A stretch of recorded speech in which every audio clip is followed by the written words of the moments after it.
What's up, everybody? Welcome to Wait What Are We Talking About podcast episode 34. I am Bret, aka Enigma911, and I am joined by Kevin once again, hopping in for the podcast. He's crushing it.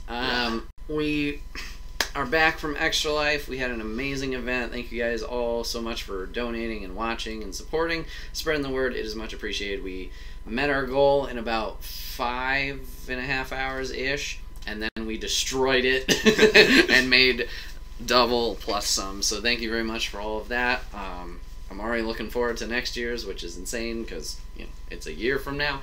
But already looking forward to planning that and figuring out how we can make the event better and more fun for everyone.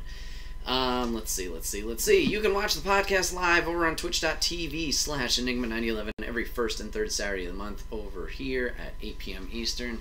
And you can join in the chat like Lady in Wonderland is right now and possibly give us topics. Excuse me. If you have a topic for the show, you can go over to YouTube like you are right now. You can comment the topic down below, or you can go and join us on Discord and put in topics there as well. And we might get to them. Also, we have one sponsor for the podcast today. That is the merch store. So you can go over to the merch store and get all of your Enigma 911 swag. T-shirts, backpacks, and more, including the new T-shirt that we unlocked at Extra Life, which I'm wearing currently, but is under this thing, is the Riddler-inspired Enigma T-shirt. So it's the basic T-shirt that we had, but is also Riddler color. So it's green, purple, black. Looks really, really sweet. But that is on the shop now, and then we might be working on some new stuff as well, too. So keep it posted there. Get all of your stuff, your swag, and support the channel. Alright, Kev, you said you wanted to start us off with your topic today, and judging by pre-recording chatters, it's going to be an interesting one. Go ahead. So there I was, a young man in middle school. Yep. So much life. Yep. So much enthusiasm. Yep. And lo and behold, a friend of mine who lived just 2 streets over Yep. by the name of Brian had a game called Oblivion. I played Oblivion for about 20 minutes, and I was hooked. I had never really heard of Bethesda before. Super intrigued by the content. You know, every game I had played before that, whether it was Medal of Honor or Halo or whatever, you've got like your set map that you can go on. You have to follow the path to your objectives, whatever. Yep. And here's Oblivion, where you can go anywhere. You want to go hike up that mountain over there for no particular reason? Go do it. You want to go fight that, like, God, what was the one thing that came and scared the crap out of me the one time? Minotaur.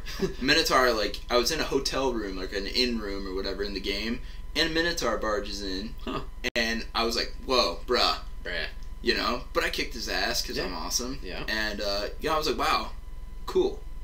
But then I totally forgot about the Elder Scrolls. And then lo and behold, a friend of mine named Bret, who may or may not be sitting to my left, Bret, lent me, I think it was you, lent me Skyrim for the first time. And it was like, oh my god, like, this game is, there's some parts about Oblivion that are definitely better. There's a greater range of, like, NPCs or, like, random characters, like a Minotaur, where Skyrim you got, like, the same, like, bandits and draugrs, and, it kind of gets repetitive. But the graphics were pretty good for the game. There was a lot of content, I still play the game 7 years later, and I still find stuff I didn't see before, or, Easter eggs, whatever. Pretty cool. Now, same guy, Bret, and I went through a phase where we were doing our Big Bang Theory comic book store visits. Awesome, by the way. And my man says to me, yo, if you like Skyrim, you would love Fallout 3. And I was like, no, wait, what's that like? He's like, well, it's like Skyrim, but like with guns and shit. And I'm like, oh, man, you got you right up my alley. So I play Fallout 3, and I was like, okay, a little bit older than Skyrim, obviously, so it's a little dated in some ways, but still fun. Then, end of college-ish, Fallout 4 comes out. Yes. So I'm like, cool. I liked Fallout 3. Yeah, you gotta trust them. You gotta trust your man. So Fallout 4, again, you can make the arguments like Fallout New Vegas or Fallout 3 were better or whatever, but, I didn't have a lot of time playing those games, so I wasn't as attached to them as, like, other people were, but so Fallout 4 for me was a fun game. It was a great game. Mm-hmm. Now, I'm the kind of guy now at this point, like, games are so expensive now. Yep. That I like to watch guys like you play through games, because then I can see, like, is this something I'm going to be interested in, or like, like, game trailers sometimes look way better than the actual game. Bethesda. So, I was like, so I think you and I were, maybe like a month ago. Yes. Maybe the first podcast I was a part of, you had brought up, like, are you interested in Fallout 76? Because you knew I was big on Bethesda games. Yeah, it might be in there somewhere. I don't know. Maybe it was before filming. But I figured, I'm like, Fallout 76 could be good. I saw the trailer for it. It looked good. Mm-hmm. Take me home. But again, $60 for a game, I'm not going to buy right away, especially when they got to work out bugs and stuff. I'd prefer just to wait a little bit. Uh-huh. So, lo and behold, Bethesda releases Fallout 76. Uh-huh.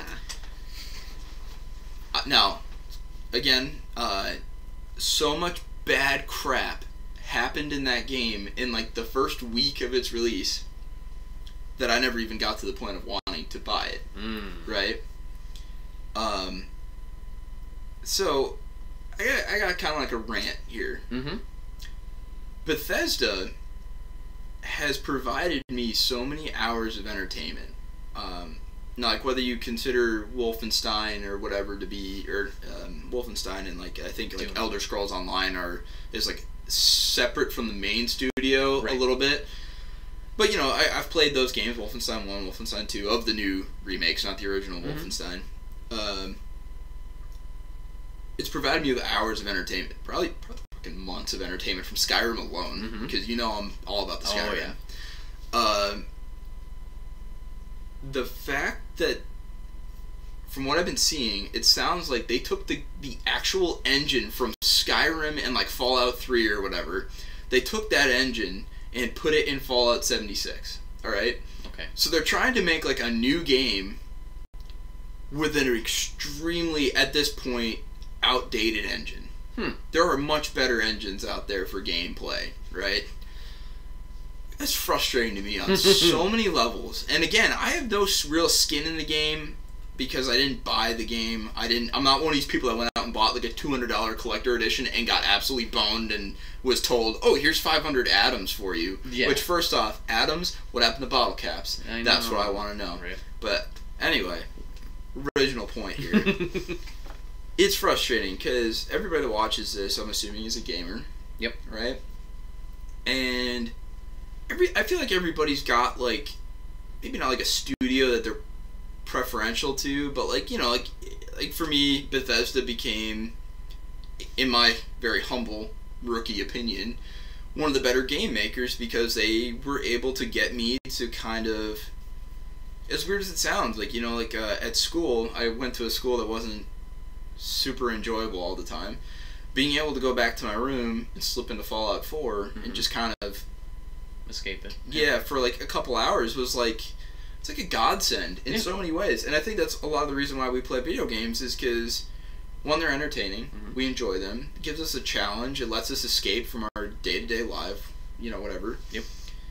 The fact, and I know I'm not the only Bethesda fanboy out there. I mean, there's millions of us, clearly, because we keep buying all these new push-outs of Skyrim that are not really any different. How many times are we going to sell this game? I mean, at this point, it's like, oh, Skyrim Legendary Edition, Skyrim Special Edition, Skyrim VR, Skyrim Mobile. Did you see, I think it was the Game Awards of last year, the little joke they made about pushing all these versions of Skyrim? Maybe it was E3 or something. I think it was E3. Okay. Yeah. Skyrim for Alexa. It was Jordan Key. Yeah, I just watched that 3 days ago. Yeah, he's just like, alright, go through this.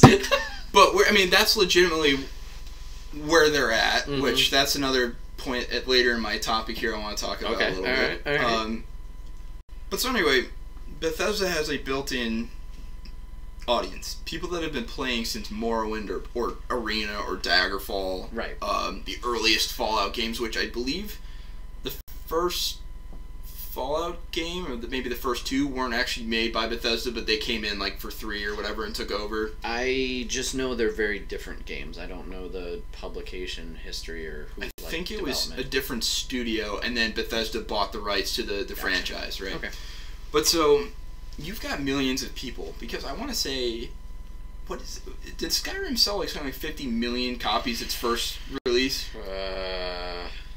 A lot. Well, anyway, it was a lot, and every time they release a new game, Elder Scrolls or Fallout, they sell more and more as more people, because now you got younger gamers coming in that didn't grow up with this stuff, you know. And it's word of mouth too. And word of mouth. Look, well, yeah, I mean, you lent me a game and I played it, and now I'm all over it. Exactly. But so it's frustrating to me that they created a game that they must have known was subpar. The game shipped over 7 million copies to retailers within the first week of its release, and over 30 million copies on all platforms as of November 2016. Okay, so Big. that's a lot. Yeah. So it's frustrating to me that they would put out a subpar game, try and dress it up, you know, in their trailer and everything, like, oh, you can do anything you want, you can be this, you can be that, yada yada. It's frustrating to me because let's say you put in, what, the $70 I think it was, if you just got the regular, and then if you got collector, it was like $200. Yeah. All right. 70 to $200 is a lot of money. Yeah. Right? And so they put out a subpar game knowing that it was subpar. There's no way that these guys did not play through it and see the problems. Right? Now, like, I've seen gameplay where the map starts to destabilize and like disintegrate. I've seen gameplay where light is just inexplicably coming out of the ground instead of from a light source. Gamers are like joking around calling them like god rays or whatever, you know, because they make no sense. It's frustrating to me that they would reward their fan base's loyalty and enthusiasm with a subpar game. Okay. And then when it's brought to their attention, they try to buy people off with like 500 atoms in game, which is ridiculous. Yeah. That's a slap in the face. You make 500 bottle caps roaming through like a gunner's fort. Yeah, I mean, from what I've seen, I have not watched a lot. Shout out to Snowbike Mike. I've watched Snowbike Mike play with some friends online. From what I've watched of Mike, he enjoys the game. He enjoys playing it. He's had a good time.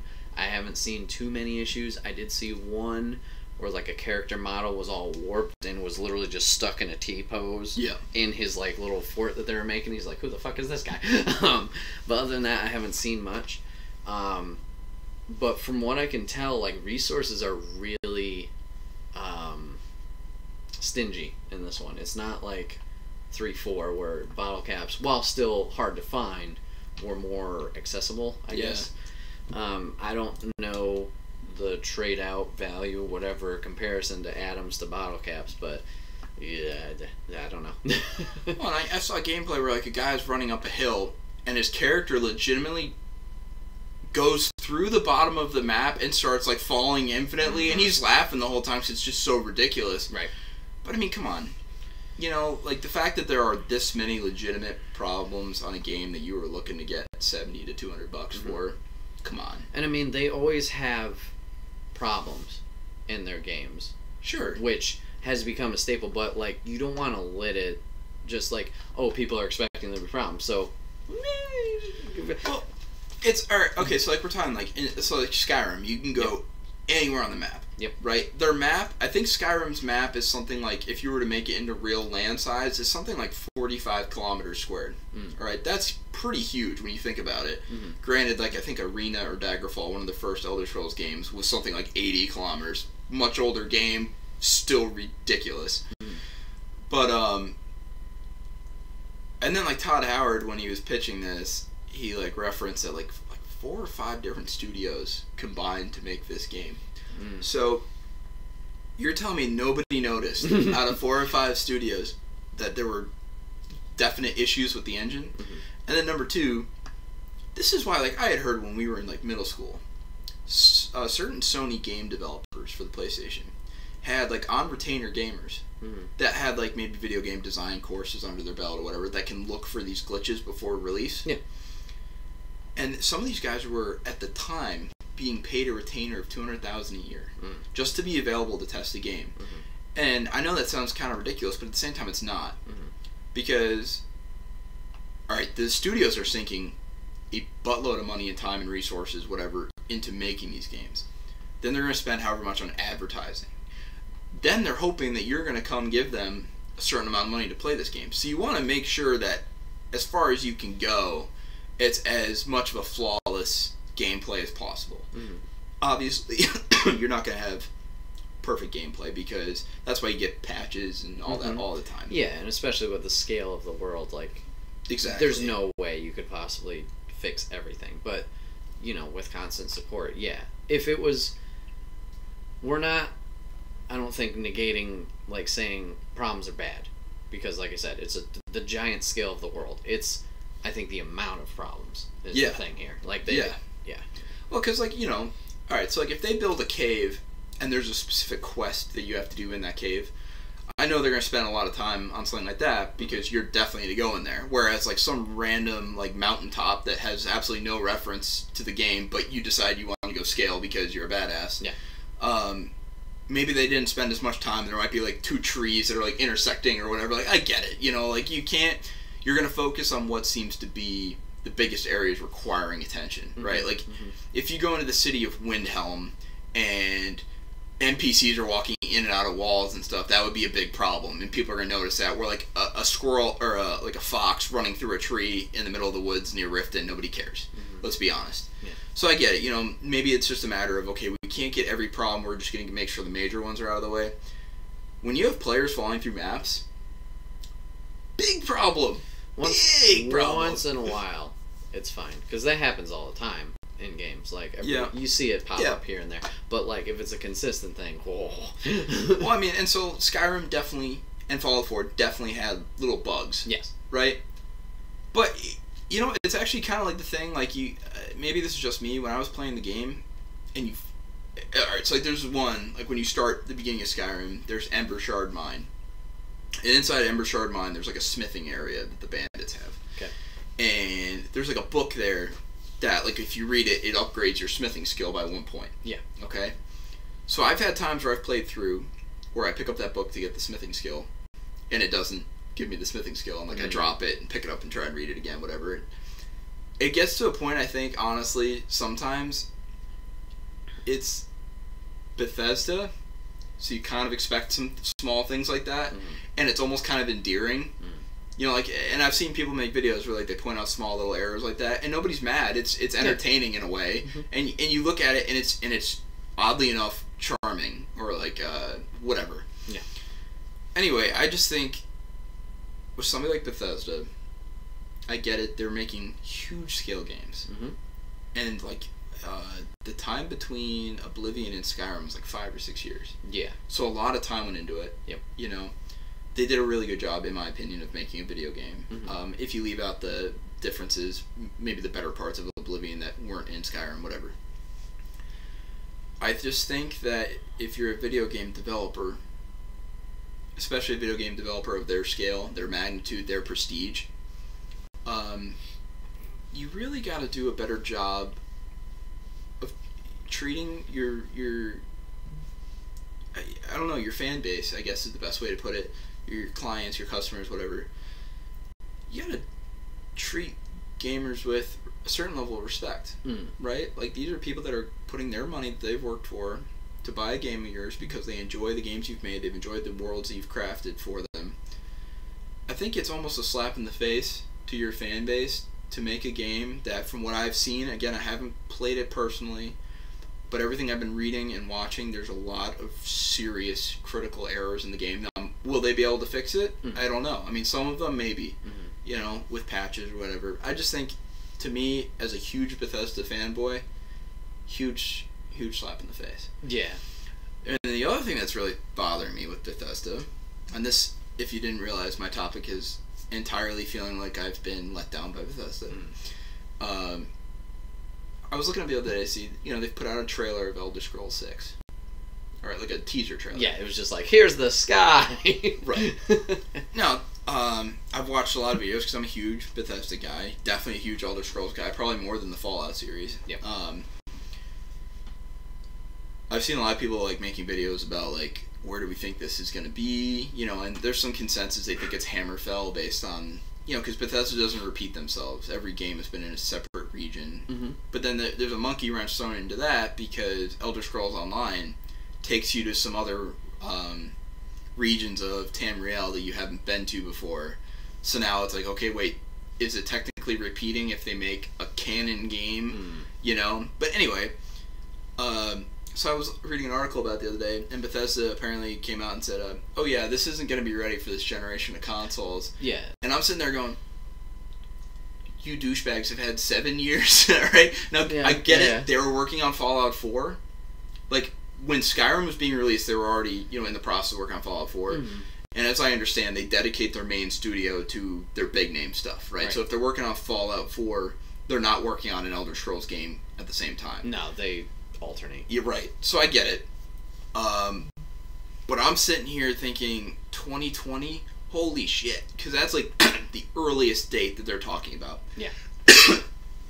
I don't know. That was a huge letdown to me because they keep putting out these Elder Scrolls Skyrim rehashes. Mm. And like an idiot, I play them. Now, thankfully, Special Edition got delivered to my Xbox for free because I already had Legendary or whatever. If you already possessed Skyrim on your console, or at least in my case, I got it for free on Steam. It was there waiting to be installed. And then I got it on my Xbox. So I didn't have to put any extra money or skin in the game, whatever. If they release one more version of Skyrim in the meantime, I'm going to bitch slap Todd Howard. Okay, well... You heard it here first. If you see on the news somebody got arrested for bitch slapping Todd Howard, you're going to say, Paddywhack did it. Paddywhack did it. So, okay. Counter argument.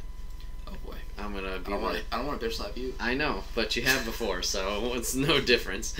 Or nothing new. No. Oh. I was going to say, I'd definitely take a picture of that. But anyway. So, yes, they haven't released an Elder Scrolls, a new Elder Scrolls, this generation. Just almost this decade, but...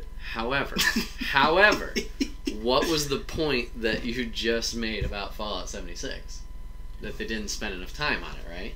Well, and going with that point, I am hopeful that 76 is such a fucking failure in so many ways that they're going to do a little bit more homework when they make the new game, because Bethesda, let's be honest, every project they've put out in the last 15 years has made them a good amount of money. Yeah. If Fallout 76 is kind of like the Han Solo of Bethesda, where like people don't want to go play it or buy it or whatever, maybe they'll smarten up and put a little bit more effort into it.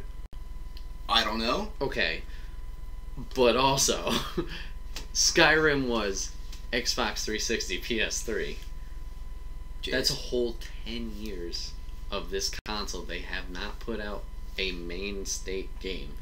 ESO? Garbage. Yeah. Brett will tell you. If you enjoy it. I bought the game. I bought the game because I loved the Elder Scrolls so much. I can't read that. Well, yeah. Wait. Don't call my cat a bitch. I played the Elder Scrolls Online, and that game was so... Alright, I played it when it was on computer initially, and then I think I played it again on a console, and I was just sitting around at one point looking at all these players running around me and like whatever. I don't think you can take Fallout series or the Elder Scrolls, and I get there's going to be people that love ESO, and I'm not hating you, like, good for you. Glad you're in on the Elder Scrolls fan base here. The entire point of those games is that you create your own story. Right? Now, yeah, you can do that with Elder Scrolls Online. I don't know. It feels like it's a different...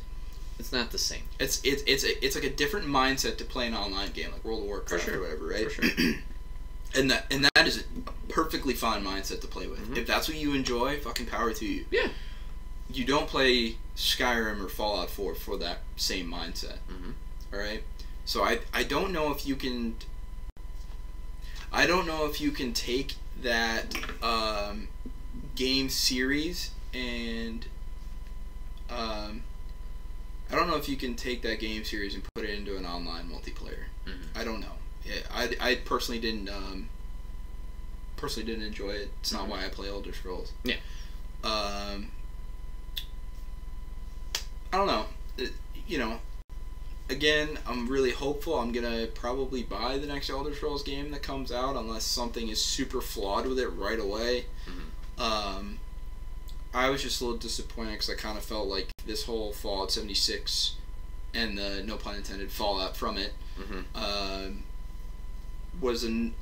to me just seemed like a slap in the face to gamers. I don't know. I mean, like, I'm sure you're the same way as I am. I'm not going to go invest $70 in a game that is going to leave me frustrated. Right.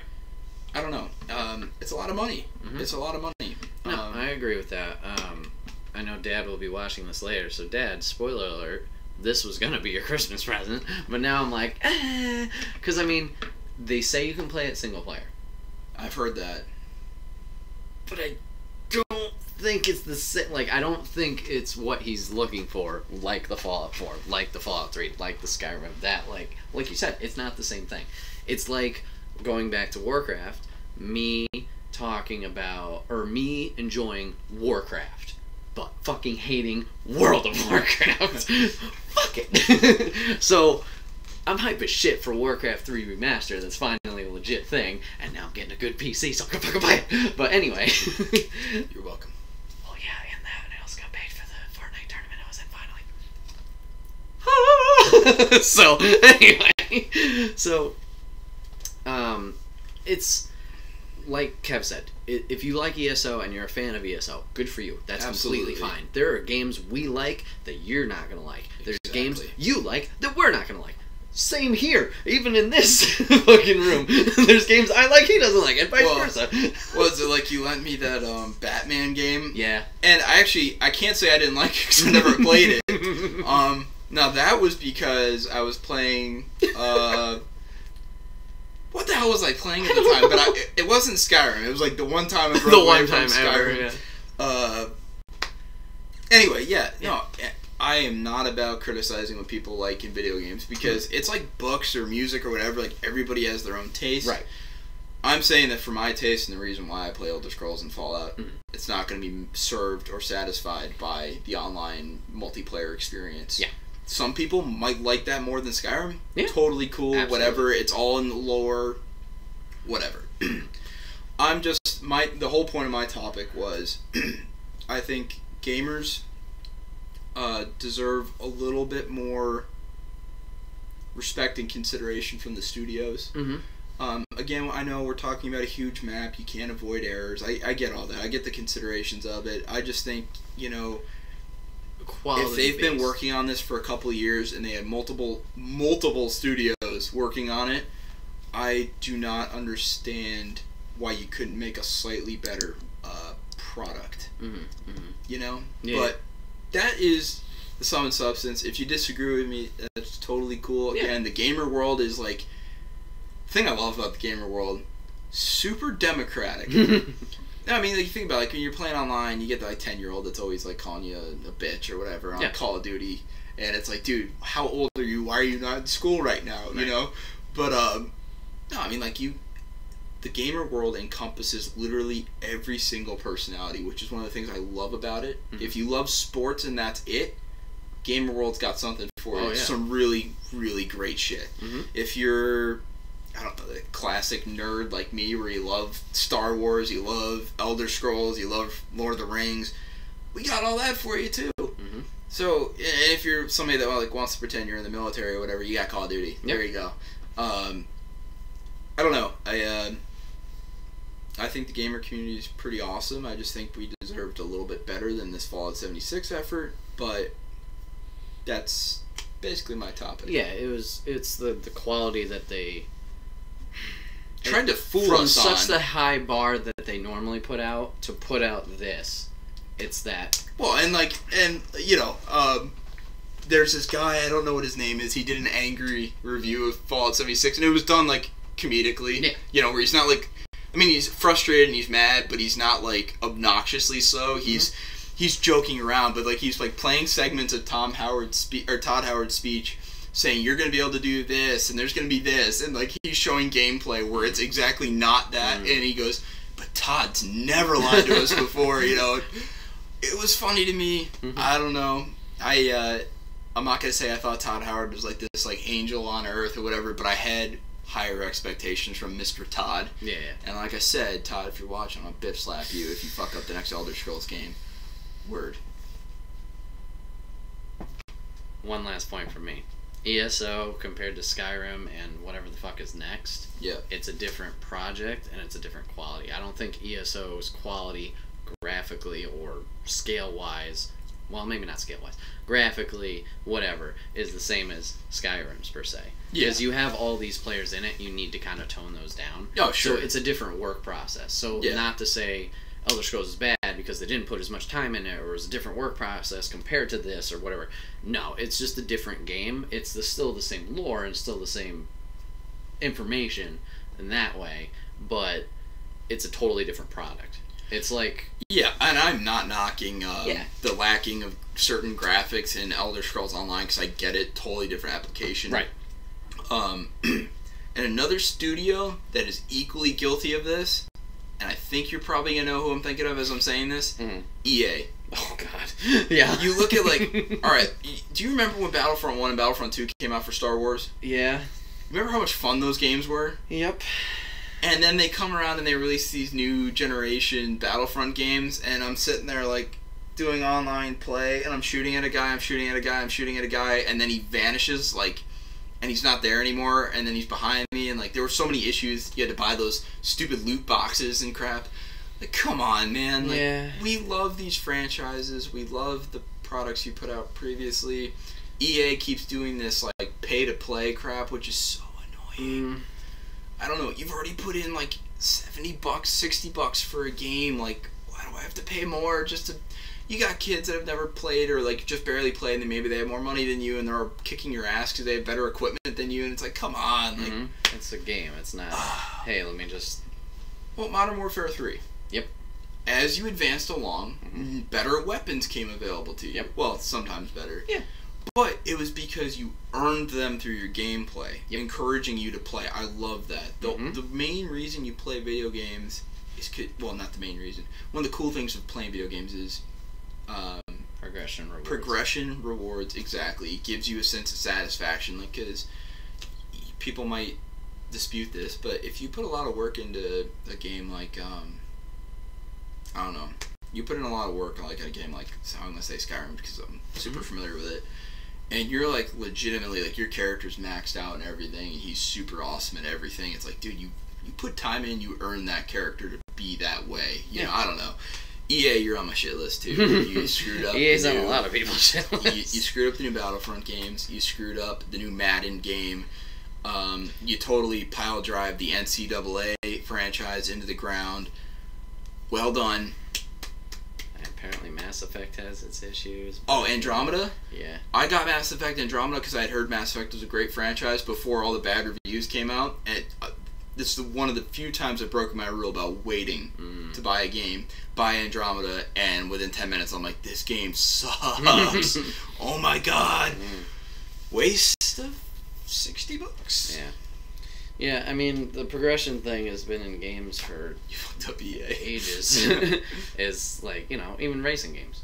You start off with a shitty car, and then as you progress through the races, you get the... Gran Turismo. Exactly. It's exact... Hey, and then... Gran Turismo for life. And then... Just kidding, I played it once. Yeah, like you said, Call of Duty Modern Warfare. Like, I'm enjoying Black Ops when I have played it, because it's like, exactly what I want. Progression, progression. The Battle Royale, or... Even just multiplayer. Multiplayer is like... Because, like, I stepped out of Call of Duty around Modern Warfare 3, Black Ops 2 time. I didn't play Ghost, I didn't play Advanced Warfare, Infinite Warfare. Same. COD 3 I barely touched years later. But yeah, this is the first one I was like, alright, I'm in. And yeah, it's Call of Duty. And I'm like, alright! Well, and again, people can disagree with me all they want, because I think a lot of people really loved Advanced and Infinite, or whatever the hell it was called. Yeah. Some dog shit in the middle. It was cool when the warfare was realistic. You had World War II was their staple, and then they went to modern. And I was like, hey, you know what? Like, I get it. You've kind of beaten the World War II combat into the ground. Right. You've created a modern warfare. cool. Yeah. I enjoy it. And then they start getting to futuristic, and I'm like, guys, I play Halo for futuristic, another franchise that went way too long. Tell me Halo 3 did not seem like a logical endpoint. Oh, it was a great endpoint. Everything. Because, artistically... Spoiler alert, Master Chief dies. ODST was fine. And then we got Halo 4, and we're like, oh, Master Chief's just been in Crowder sleep, and now let's fight other aliens and shit. I've played literally 5 minutes like, Okay, Halo 5, though, was also terrible. I haven't played it. Another... I think I have it downloaded on my Xbox because it was free, but I haven't touched it. Another game that I purchased without waiting. And, just because I hadn't played since Halo 3. And I was like, I want to get back into it. I used to love Halo. Because I remember, like, we used to go to Brian's house, and we had, like, huge Halo 2 nights. And then, we had Halo 2 and Halo 3. Are you in the cave? Are you looking at that tunnel? Yeah. We're looking at the same tunnel!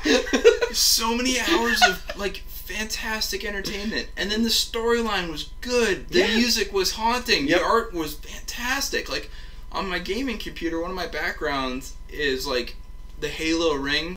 After it's been destroyed, kind of, and it's like, so you've got, like, the really beautiful landscape, and then it's, like, burning here and burning there. Wow, what a game, like, Bungie, nailed it. But then, I play Halo 5, and after, like, maybe an hour, I'm like, the fuck? Why did I pre-order this? And by the way, never pre-order a game from fucking, GameStop, because it does not get there as quickly as, like, if you pre-order through Amazon.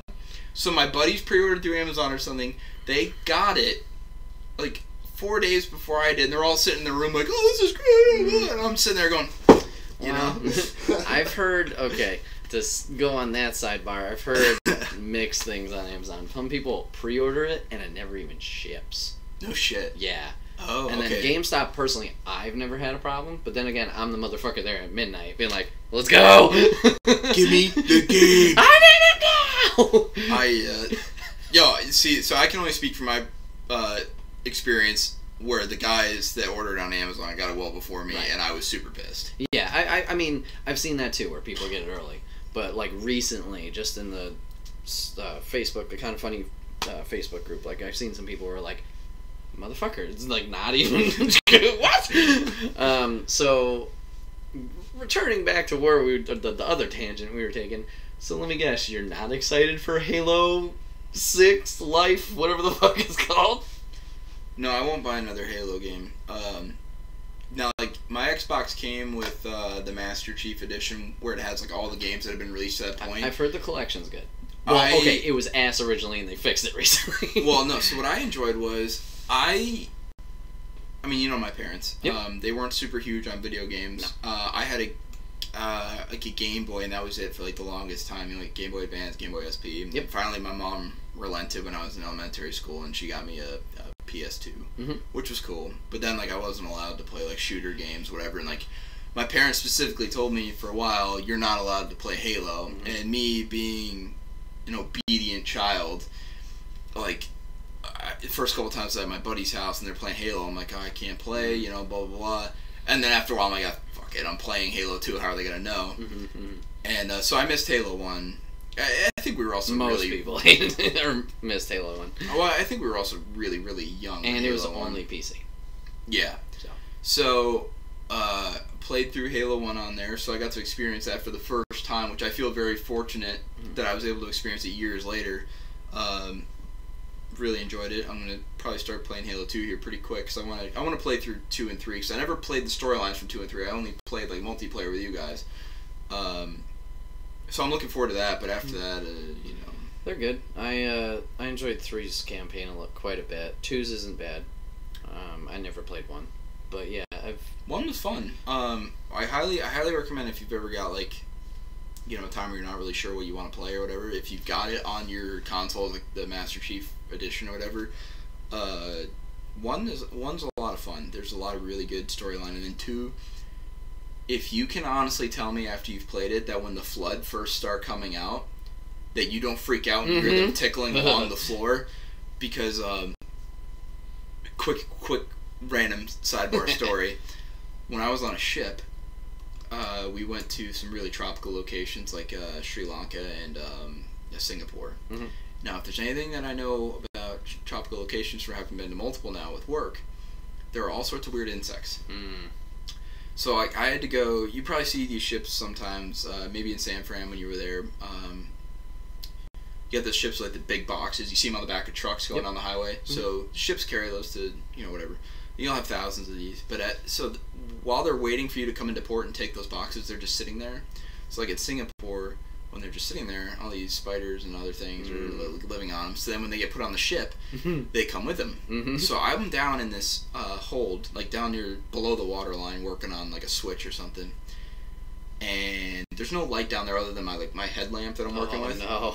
But so I don't know if this will come across on the mic, but I hear like that, and I'm like, what the and I thought maybe it was the guy I was working with screwing with me. Yeah.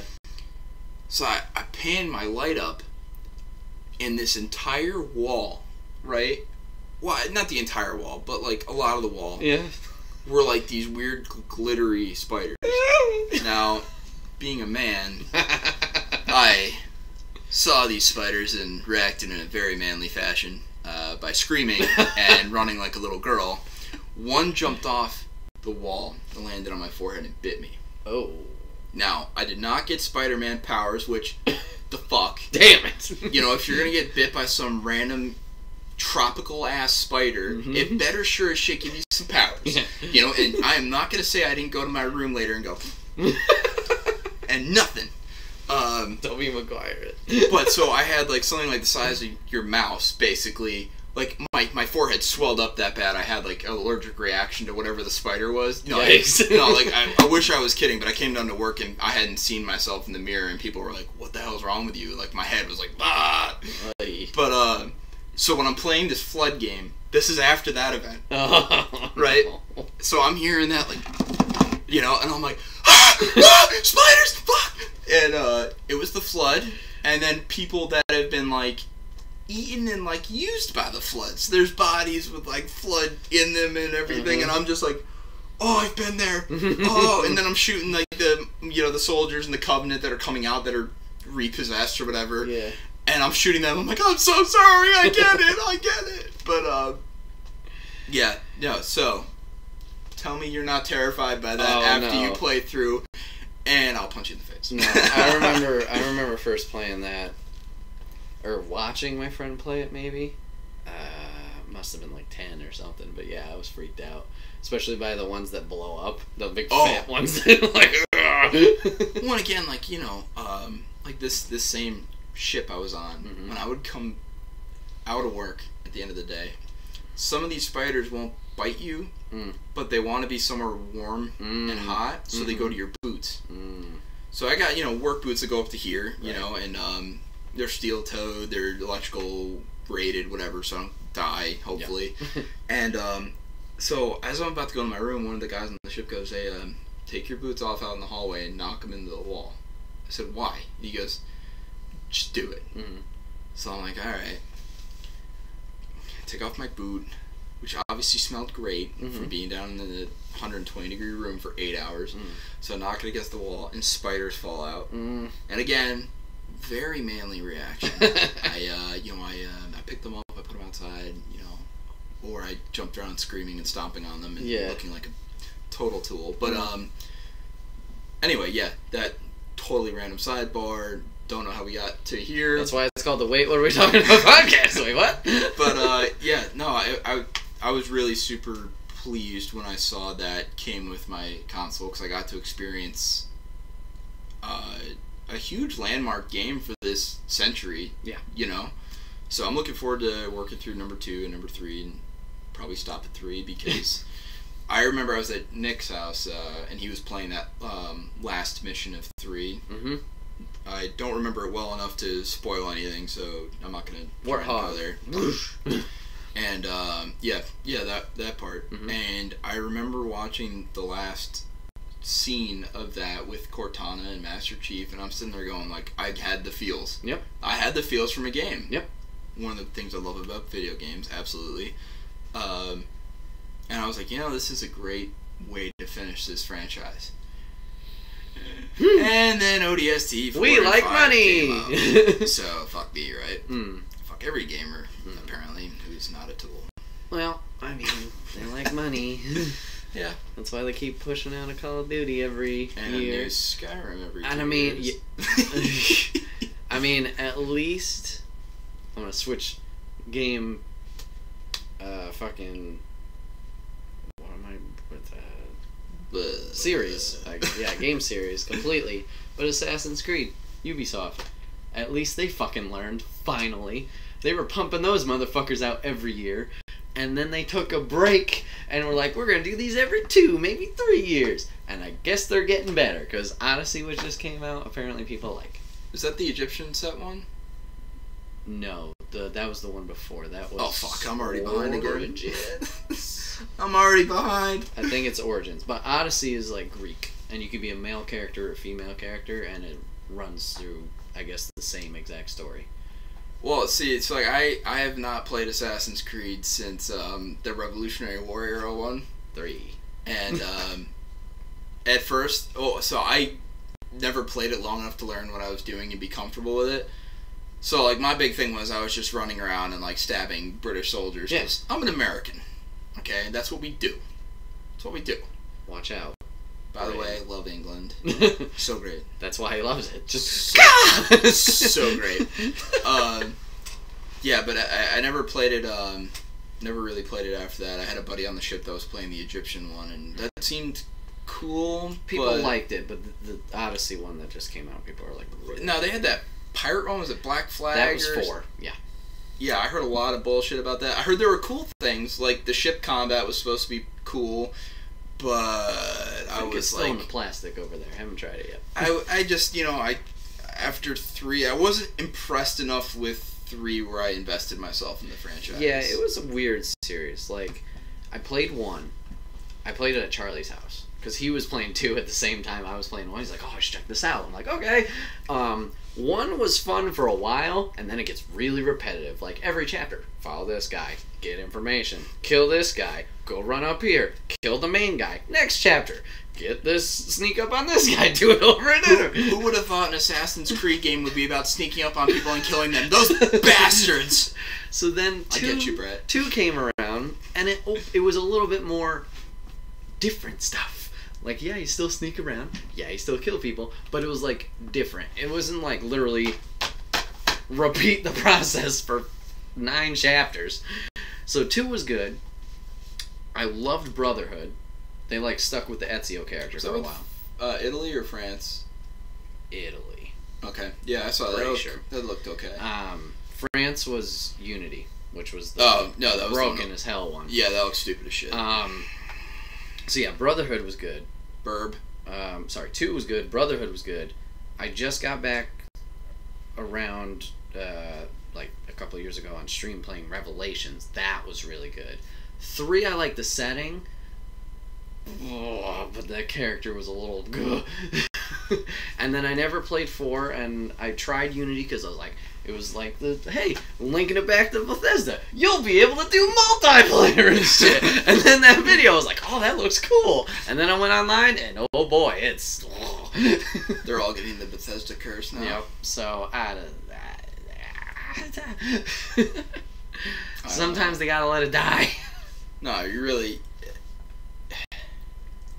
Star Wars should have learned this. All right. We're just gonna hook this all together. Well, I got a lot to say. All right, about topic 2, Star Wars. No, topic 1, extended edition, Bethesda style. Yep. No, like, all right, like. So I had heard there was an alternate filmed ending to Return of the Jedi, where, like, Han Solo died in Return of the Jedi, and, like, it was, like, so, like, you watch the end of Return of the Jedi, it's a total up note, right? Like, they destroyed the Empire and blah, blah, blah. Not really. Spoiler. Spoiler alert, First Order is still the Empire. But, so, the other proposed ending, which I guess Harrison Ford was actually for, because he kind of felt like Han Solo, he didn't really like Han Solo as a character, apparently. Like, he kept advocating for him to be killed from, like, the first movie. I guess he hated the character. Wow, okay. Which, if you read George Lucas's dialogue, I love the guy for the worlds he's created for me and everything, but his dialogue is absolutely terrible. I.e. Clone Wars, love dialogue between Padme and Anakin. Sand. Nobody talks like that. Nobody. Alright, but anyway, they should have learned... Alright, they decided to get creative when we were kids and have the prequel trilogy, and oh my god, that was terrible! Phantom Menace... Okay, hold on. Phantom Menace. Phantom Menace. Yeah. Spent much more time in the Senate discussing stupid trade bullshit that nobody cares about when it's on fucking C-SPAN. Alright? They put it into Star Wars. And they were like... They took the coolest character of Star Wars and, okay, extended canon or whatever, he's still alive. They cut him in half with a Padawan learner who had the low ground. He did. He learned. He learned. He's got enough all strategies. And then I was like, alright, now let me say this. Revenge of the Sith was better. In my opinion, it was better than the first two. And then they make Force Awakens and The Last Jedi, and I'm sitting there ripping my hair out as a Star Wars fan, because they, without even realizing it, they destroyed... they destroyed the Star Wars universe when that admiral with the stupid purple hair flies that ship in hyperspace as a weapon. They totally fucked the entire series because they could have done that with the Death Star with the X-Wings. Yeah, I lost it before that when Leia literally flew through space. Well, that was okay, and they keep coming up with shit that the Force can do, right? Okay, so yeah. Oh my god! I mean, I don't know. It just, what the fuck? You took my favorite. The new ones are so bad in my mind, and now some people I think like them, but they were so bad in my mind that I actually look forward to watching the prequels now, including Phantom Menace, which takes a lot for me to say, and I threw up in my mouth a little bit. Okay, so I'm gonna come out with the prequels and try and be on the hey side. However, I get it. Do you see this face? They're bad. Hatred. However, the reason I think I hold the prequels so near and dear is because they were our Star Wars. No, and I totally agree with that. Phantom Menace came out in '99. We were in kindergarten or first grade, and we were first six. grade. We were six. Yeah. It was cool because Anakin was a little kid, almost our age. I mean, fuck him, but no, but I mean, think about it. The guy that you know is going to become. Because I remember one of the coolest movie posters I had ever seen was Anakin's shadow being Darth Vader, right? So you knew that was, and they told you in the old movies that, Anakin Skywalker is the people and yada yada. But you're looking at it as a 6-year-old kid going, yeah, that kid's almost my age. And it was relatable. And then you see him in the Clone Wars and he's kind of like a teenager dealing with the awkwardness and the... Right. Padme boner and all that. And I got it because Natalie Portman is gorgeous and she's wicked smart, so perfect package altogether. I don't know. So many things irritating. So anyways, like I said, it was our Star Wars. It came out when we were kids, it came out for our parents 4, 5, 6. Yep. It was that experience. Now, there's things I like from each movie. There's things now, older looking back, I fucking dread from each movie. Yes. Okay. Well, I'm going to go through all 3. Phantom Menace. Personally, I love Phantom Menace. I think that's my favorite out of the 3. Now, don't get me wrong. I know all the cool shit and, the main driving the story home happens in 3. I get that. Yeah. It's the big climax. Yeah. That's probably my second one. And then Clone Wars is my third because of reasons I'll get to. Terrible. Yeah. So anyways, Phantom Menace I love. Because I love Qui-Gon Jinn. Why do I love Qui-Gon Jinn? Because he's Liam fucking Neeson. And, as a kid, he reminded me of my dad. He looked exactly like him. He's got a goatee, he's got long hair, he's badass. Well, to be fair, I think your dad is a Jedi Knight, and he hasn't told us yet. Could be. Tell me he's not, and I won't believe you. So, anyways, I loved Phantom Menace. Mr. Griffin. Because of Qui-Gon Jinn. Obi-Wan was cool. I liked how he was, learning, but, also, arguing in a way. He was coming into himself, growing up, like you said, Anakin was in the second one. Yeah. Also, like you said, Darth Maul was badass. He was hidden. One-sided lightsaber. Then the fucking door opens. Why you turn it sideways? Ah! There's the other side. Dude was the... I do not feel bad saying this. Mm-hmm. The coolest character of the Star Wars universe. And I think because of his mystique, his badass weaponry, and dude, that black robe. Yeah. Fucking killer. Yeah. Face paint. Yeah. Tops. Oh, I mean, yeah. And horns. Yeah. All good. All good. Final battle scene. Mainly the lightsaber thing. Fucking awesome. And the music. Well done. Overall, well done. So, I love 1, personally. 2, Jar Jar Binks. Yes, I know everybody hates Jar Jar Binks. Secret Sith Lord. I don't have anything against him, but I understand he's not everybody's favorite. Going into Clone Wars. He's annoying, but... He is annoying. Going into Clone Wars. The bad shit. Anakin being a dumbass. Anakin's dialogue. Anakin's actor. All that. Awkwardness with the fucking sand getting everywhere. The fucking, let's roll together in the flowers. Not like here where everything's soft and warm. And the fucking apple scene. And moist. Fire. The only good thing he did in that movie, I liked when he went fucking rage mode on the Tusken Raiders. That was cool. It was relatable again, though. Yeah. Because we would have done the exact same thing if it was our mom. Exactly. The Geonosis shit, too. Ugh, that was gross, too. Oh, we're gonna die together. No, fuck out. So, things I did like about Clone Wars. I liked Jango Fett. I thought he was really cool. Until he gets his head cut off. Why do they make the Fetts die like little bitches? Because... Mace Windu. There's too many snakes on this motherfucking plane. I liked... Oh, I thought it was badass in the Geonosis thing.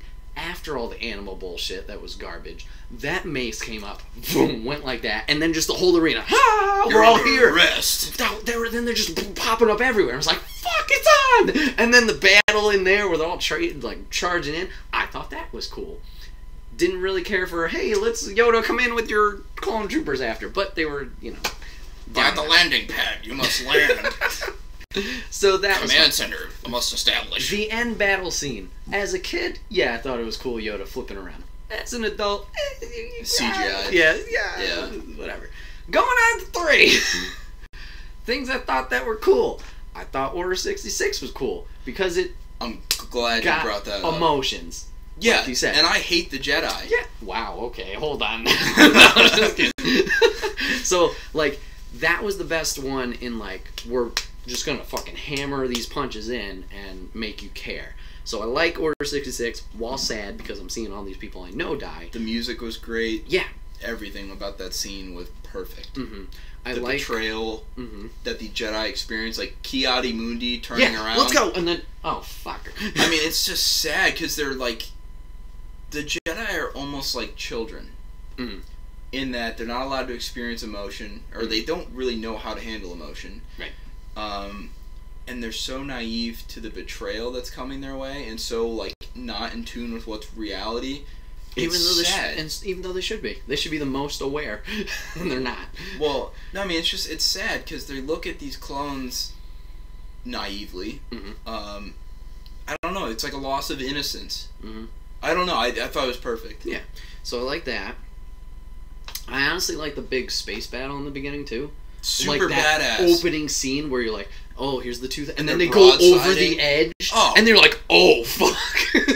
Oh, the cannons fire. It was all good. Yeah, all good. That was good. Oh my god. Okay, a bad part is the droids fucking talking now. Why is that having personality. Yeah, that was dumb.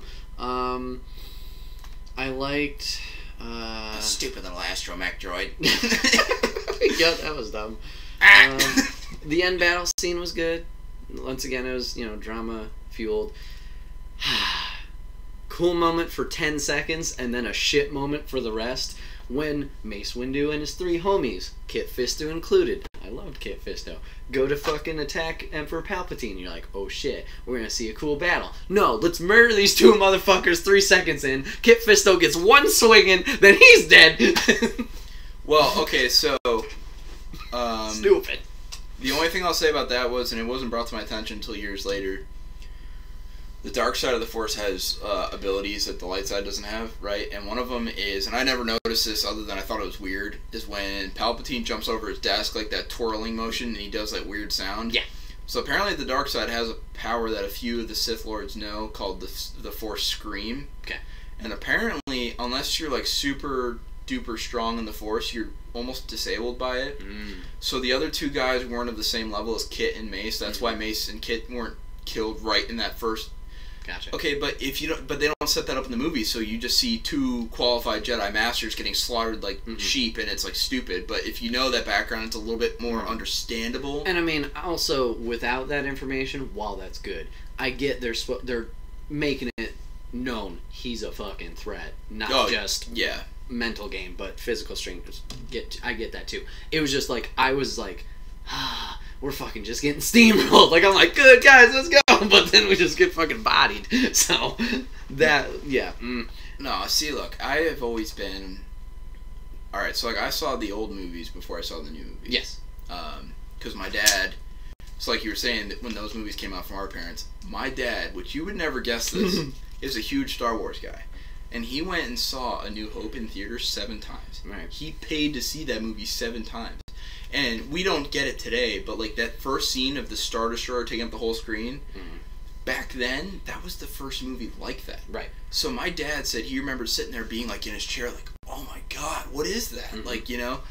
But, saw the old movies first. The Empire was rooting for them. Alright? Sith, no, it has never once been explicitly proven to me that the dark side is not more powerful. Okay? You got my man Palpatine sitting there for 2.5 movies in the chair of the Chancellor with regular meetings of the Jedi Council. One of them being Yoda, the most powerful light side user until Anakin, and I don't know if we're supposed to think Luke is like super powerful or if he's just kind of somewhat in tune, you know, because of his dad. But definitely Anakin's the prodigy, supposedly. Right. So none of these dudes can sense the center of the dark side of the Force sitting in front of them for 2.5 movies, and what I'm assuming was about 20 years movie time, right? How, like, you're telling me that this dude had perfect control of his Force signature, because every dude has a Force signature, right? That's why Darth Vader can sense that his son is on the transport going to Endor, right? Nobody in 20 plus years, because this dude was also a prominent senator, right? Nobody sensed that this dude had any Force ability. They can tell that Anakin can race a pod because he's got fucking Force powers, and Qui-Gon doesn't even fucking see that. He just hears, like, oh, he's got quicker reflexes. Oh, he's a Force user. I know it. He's the fucking prophecy fulfilled, and nobody can. So, look, the Sith, so much cooler. That's all I have to say about that. The Jedi, to me, they're like the government, man. Like, coming in telling you what you can do. Like, alright, look, Geonosis, shithole planet, right? Am I right? It's got bug people and definitely high unemployment rates. And here comes like the Trade Federation, the banking guild, the commerce fuckfaces, like all these, the techno metal bitches, like all these people, right? And here they come with factories and jobs, okay? Because you can't tell me there aren't Geonosians walking up and down the assembly line doing product verifications, maintenance, all that, right? The Jedi come in and like, you know, they're like the government, man. They're like, no jobs for these guys because we don't like, no bullshit. I don't like the Jedi, man. They're always telling people what to do, can't leave people alone. You know, and what were those droids doing there? You know, they weren't harming anybody at that moment. You came, and then they blew shit up. And, like, the Death Star, right? You sit there and you think, oh, man, they've come up with the technology to destroy a planet. They're so evil. No. They came up with that as a way to keep order in the galaxy. And let's be honest here. When they go to Tatooine in the new movies, there's slavery. There's all that, right? The Empire comes in. There's no slavery, none of that. and they had control of Tatooine where the Republic didn't. All right, so they had, like, there's certain areas that just need to be ruled with an iron fist. And let me tell you, the Star Wars universe needs that guy, because you got dudes named Greedo just, getting shot in bars by dudes named Han. I don't care what the remastered film shows. Han shot first. You got rogues out there that are doing some bad things, and the Empire's there to keep some order in the galaxy. So that big planet, people saw that as like oh, they're so evil. I looked at it like, hey, they're just trying to keep people on the straight and narrow, whatever. They had to use it on Alderaan because, let's be honest, those people weren't armed. They had it coming. Somebody was gonna do it. Somebody was gonna do it. So, go Empire, go Sith. But I did still have the feels for the Jedi being killed because, also though, the younglings being killed. That was a brutal scene. Oh, yeah, absolutely. That lightsaber coming out, the kid looking kind of like, and then Anakin's tear and everything, I was like, oh my god, you're ripping at my heartstrings here. Like, so well done, in my opinion. There was another scene, it was taken out, but Shaak Ti, another Jedi Knight, was there at the temple. Yeah. And you just see her get a lightsaber right through the throat. Yeah. And on the little hologram thing. I was like, fuck. Yeah, it's the best way to sum up that Executive Order 66 is it's a loss of innocence. Because you go through the beginning of those movies at some level thinking, even though you knew the old movies, the bad side had won. Right. You've, in your heart, just because all your movies out there, always the good guys winning, you're like, okay, like, I don't know how it's going to happen. The Jedi are going to prevail, but even though I know they're not. And then when they get betrayed the way they were and everything, it's just a loss of innocence in the Star Wars universe. And if you watched from episode 1 forward without seeing the old movies, I feel like that would be a totally jarring experience. It's interesting. I think my mom and I did that when we were gearing up for 7. But you saw the old movies before. I mean, yeah. What was your mom's experience? When we rewatched them, she had seen them all. She saw 4, 5, 6, 1, 2, 3. Yeah. It's just when we rewatched them to get ready for 7. Yeah, I got we watched them in order. It's a little different. Yeah, it's. I always used to tell people like that would say like I kind of want to watch the Star Wars movies. I used to tell them watch the old ones before the new. Yeah. But now I don't know, because I think for the way Revenge of the Sith is designed, I think it's actually better to watch from the beginning to the end because of the emotion of those scenes. I don't know. I think it's got to be more powerful. It's 50-50. Like, you could go either way. Yeah, there's no right answer. Right. And now, I'd like to talk about Post 6 and what's come out release-wise. Alright, so there's 4 movies that we've got in the Star Wars universe. 2 that are after 6, and then 2 that are before 4, right? At least 1 is. I don't know when the other one really technically Rogue One would be before 4, and then I'm guessing Solo, but I didn't go see that piece of shit. So, no. Well, I wouldn't have anything to say about Solo because I didn't go see it either, but I recently watched it on a flight, so now I have a little bit input rather there. So, I'm going to start with 7. I'm going to go by the release order that they came out. So, 7 Rogue, 8 Solo. Okay. 7. I liked 7. Was it great? No. Was it okay? It was better than 8. Absolutely. By sure. Looking at it now, oh yeah, better than 8. Force Awakens looks like a gem. Yeah, exactly. But at the time, it was, alright. I like all the characters. I liked the dynamic of, well, at least how I watched it, Rey possibly being a Jedi, and Finn possibly being a Jedi. I liked that. I didn't like just, everything on your shoulders kind of deal. I liked Kylo Ren being more of a loose cannon and not as controlled. Exactly. Yeah. Like, yeah, you can make fun of it. He was throwing temper tantrums or whatever it was. But I liked that rage aspect. We didn't really get much info on dude in the chair. I don't remember his name. Snoke, thank you. Supreme leader. Which, I mean... Snoke, all hail. First order. So, like, I get that. We're supposed to be, like, mysterious on him, but I think it would have been better if he was more... fleshed out. fleshed out, or even less. Like, for example, Emperor didn't even show up until 5. He wasn't in 4 at all. It was only Vader. So, okay, I was thinking about this one day with relation to 7. Mm-hmm. I think the big problem was J.J. Abrams directed 7. Right. 7. Mm-hmm. J.J. Abrams is a good storyteller. Mm-hmm. All right, so he set up a lot of potential storylines or things to explore mm-hmm. that I was actually looking forward to. Yeah. Like, who are Rey's parents? Yep. You know, what's Finn's deal? Yep. What is his deal going to be? Right.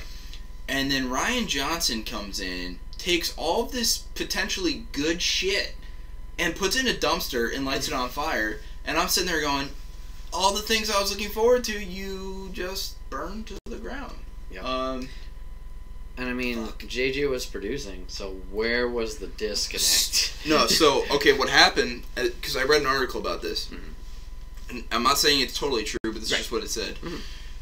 JJ had another project going on, because he doing Justice League, or was he it might have somebody been, else? But so he wanted to be a part of it, but he had already agreed to do this other thing. Right. So he was so involved with that they didn't show him the movie until it was already made. Mm. So he saw what happened. I guess he stormed out of the viewing room and told Disney, "There's no way you're letting anybody but me do the next one." He was because like the dude's a storyteller. Yeah. Okay, like every director, mm-hmm. and they have pride. So he creates this story with these different outlets that could be really fascinating, mm-hmm. and then he sees his work getting tossed aside. I mean, you know, how would you feel if somebody did that at, you know, if whatever job you do? Right. I would be so mad. Yeah. Because this dude, and the thing I loved about J.J. Abrams was that he loved Star Wars mm-hmm. as a kid and everything. He yeah. grew up with it. It's one of the movie franchises that made him want to go into film, yep. right?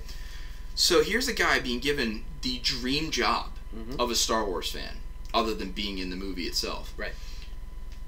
He puts, you know, this guy's probably had ideas bouncing around. Well, if I was going to make a Star Wars movie, like his whole life, like things he would come up with. He put his sweat, his blood, his work into that. And he made a movie that, you know, maybe not as good as previous movies, maybe not up to what I wanted, but I was like, hey, there's still interesting stuff here that makes me want to go see the next one. Yeah. And then I go to see The Last Jedi, and I remember looking at my dad a couple of times in the theater going, what the fuck? Mm. You know? So I was wrong. It was Zack Snyder who was...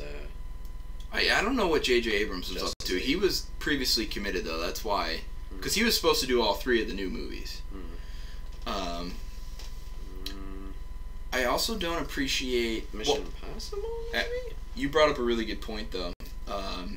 Kylo Ren. Yes. Every Sith you've seen previous to this... other than, like, Darth Vader had a couple of outbursts in the old movies... Yeah. But for the most part, they're for a group that relies on their raw emotions and energies. They've all been remarkably in control of themselves, yeah. Right? Like you look at Darth Maul, like that dude up until he got cut in half was in control of his situation. Oh yeah, absolutely. Kylo Ren, you see a guy who's not there yet, and again, he's relatable. Because you and I can't relate to Jedi. We can't ignore pain or sadness and all that. So they're not really relatable. Another reason I don't like them, I like the Sith because they're more honest in my mind in that way. They're true to what they are. I get that. Kylo is somebody that's really that squared. He's got all this anger at his uncle, at his dad, his mom, and it's palpable, and I understand it. So yeah, I liked that. I didn't take the temper tantrum perspective on it. See, you're good. So, we'll say it was Mission Impossible that JJ was working on. Whatever JJ he was. But so working on. Yeah, 7 I thought was okay. I liked where they left it off, and like you said, there was a lot of questions. It was a build-up movie. It wasn't like let's get things done movie. Yep. It was like Fellowship of the Ring for Lord of the Rings, like that movie. How let's get the team together, and then we leave off with Boromir, R.I.P., and then everybody's separated. It's dismayed, dismantled kind of thing, and then Sam and Frodo are like, all right, well we got to do this, and they start their trek. Like it was kind of like that. So I like looking back on it now, I get that more. and I understand that more. Then we get to Rogue One. Great Fucking movie. And again, the same thing with Revenge of the Sith. You know what the outcome is going to be, and you're still like, until the last minute, you actually believe that the whole thing is going to be. Now, it was successful, but that like the whole team was going to survive, right? And then Star Wars masterfully said, not today. And, you know, you're sitting there going, wait, shit, I remember in A New Hope, these guys died. Oh, yeah, there's that movie. But the whole time you're sitting there thinking, they're going to make it. It was so well done. Yeah, that whole, you're on the edge of the seat, like, get it to the satellite, get it to the people, go, and then the guy running with the plane. Oh, dude, and what's his name? I don't remember the character's name, but the actor, Diego Luna, when he, like, comes back up and shoots Ben Mendelsohn, I was like, oh, shit, my man's back! Like, we're back in gear! And then they just settle on the beach and, like... Yeah, they're just like, alright, just... Which was beautiful, but I was sitting there going, no! Get it fuck out! And that one X-Wing pilot guy that, like, leads the attack in, that dude was a motherfucking badass, though. Dope. Yeah, so, Rogue One... Great movie. Great movie. Probably my favorite Star Wars since 2000. Possibly. Yeah, it's... Whew, that was a good one. Emotional roller coaster. Emotional, comedy, action, story... A shit ton of people we never knew before, and they did good balancing them. Well done, Disney. So, Rogue One, yeah, that's a good one. You guys nailed it. Then we get to 8. The Last Jedi. Well, so we gotta talk about a couple things. Okie dokie. Darth Vader is super powerful. Yes. Okay. And Anakin, at the end stage of the prequels... Yep. Was also powerful. Yes. But that took him 20 years. Yes. Okay, and then to become Vader took additional time where he was like meditating and like working with the Emperor and learning and right. So we're talking like he's probably in his 50s at least by that point. So it's been a lifetime. Yep. Rey just does shit like they. No, like I don't want to get into politics, but no, but I mean. This is legitimate because the woman that was in charge of, or I think might still be, but maybe not for long, of Star Wars, Kathleen Kennedy with Disney. Yep. She said she hates Star Wars. Okay. Because she didn't like, as a young woman, watching a movie where there weren't any real powerful female characters, which I understand, but I still think Leia was a very powerful, independent, strong female character. You know, here she is, a female leader of the rebellion in the 70s and early 80s, like way before you would have, you know, been thinking maybe there might have been some gender equality in films or whatever. Yeah. But so she said she had an ass with Star Wars because it's male-dominated, male fantasy, yada yada, like, whatever. So she wanted to make Rey be, like, indisputably the ultimate character, whatever. Same thing with, like, they wanted, like, that female admiral in Last Jedi to be this badass. Fuck her. I didn't like her character. I thought it was stupid. Fuck her. I thought it was a stupid role. Yes. And let me state for the record, I have absolutely no issue with empowered female characters. No, that's not at all what we're getting. But I think what they aimed for was to achieve a political point in the movies that was to the detriment of the storyline, which I'm not okay with. It's shoehorning things in because you have to.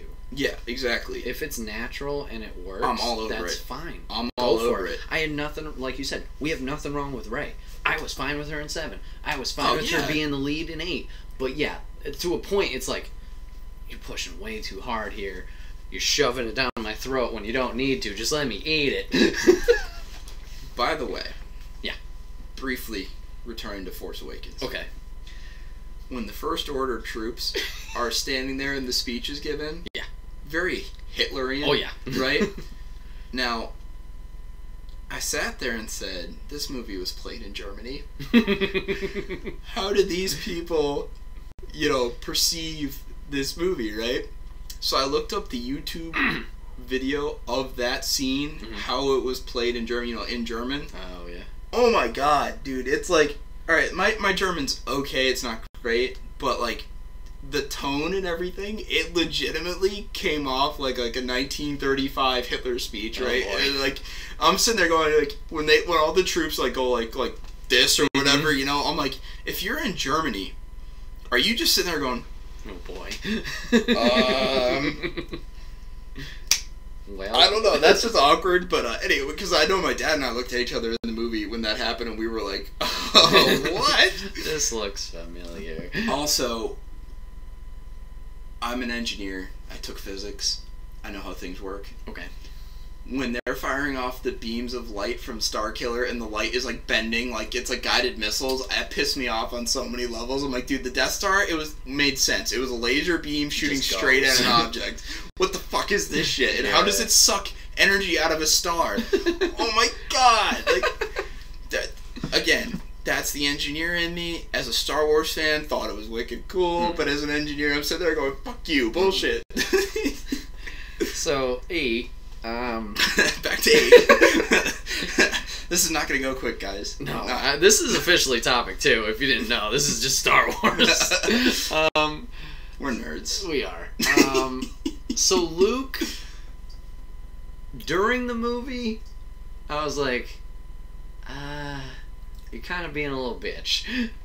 After the movie and thinking about it, I get his, like, ebbs and flows and, like, mistrust or, like, undoubting himself, or doubting himself, excuse me, and, like, his scaredness, I guess you could say, his fear of, like, I was supposed to be this all power, like, bring it back and I've kind of fucked up type deal.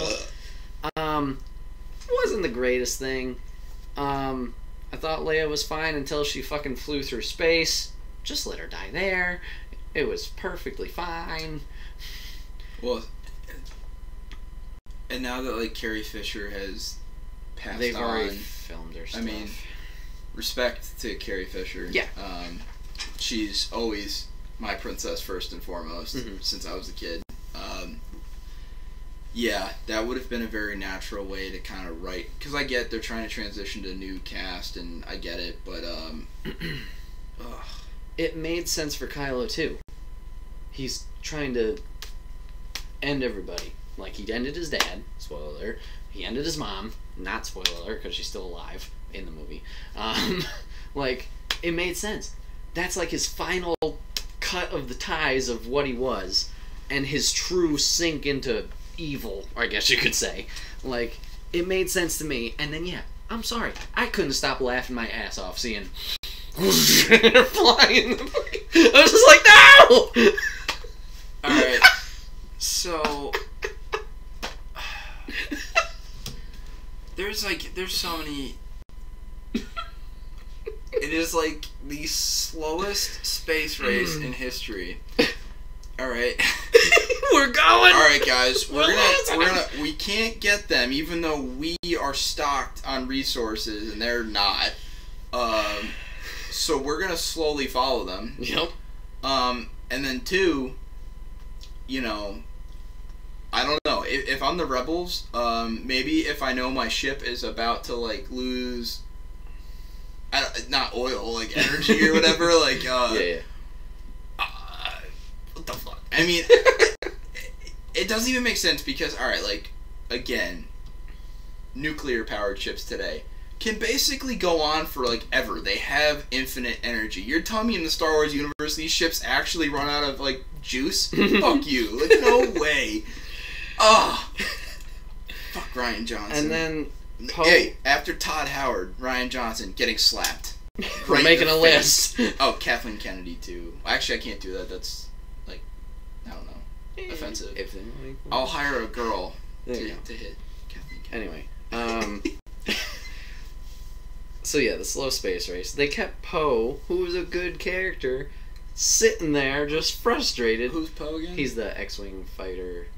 Oh, yeah, Poe Dameron. Poe Dameron, yeah. They keep him trapped there, just like, angry the whole time. Finn and the Asian woman, I was fine with her character. And then she ruins Finn's moment. And just like, no, I did it for love. That's great. Can we have love after? First off, her whole thing... Rose!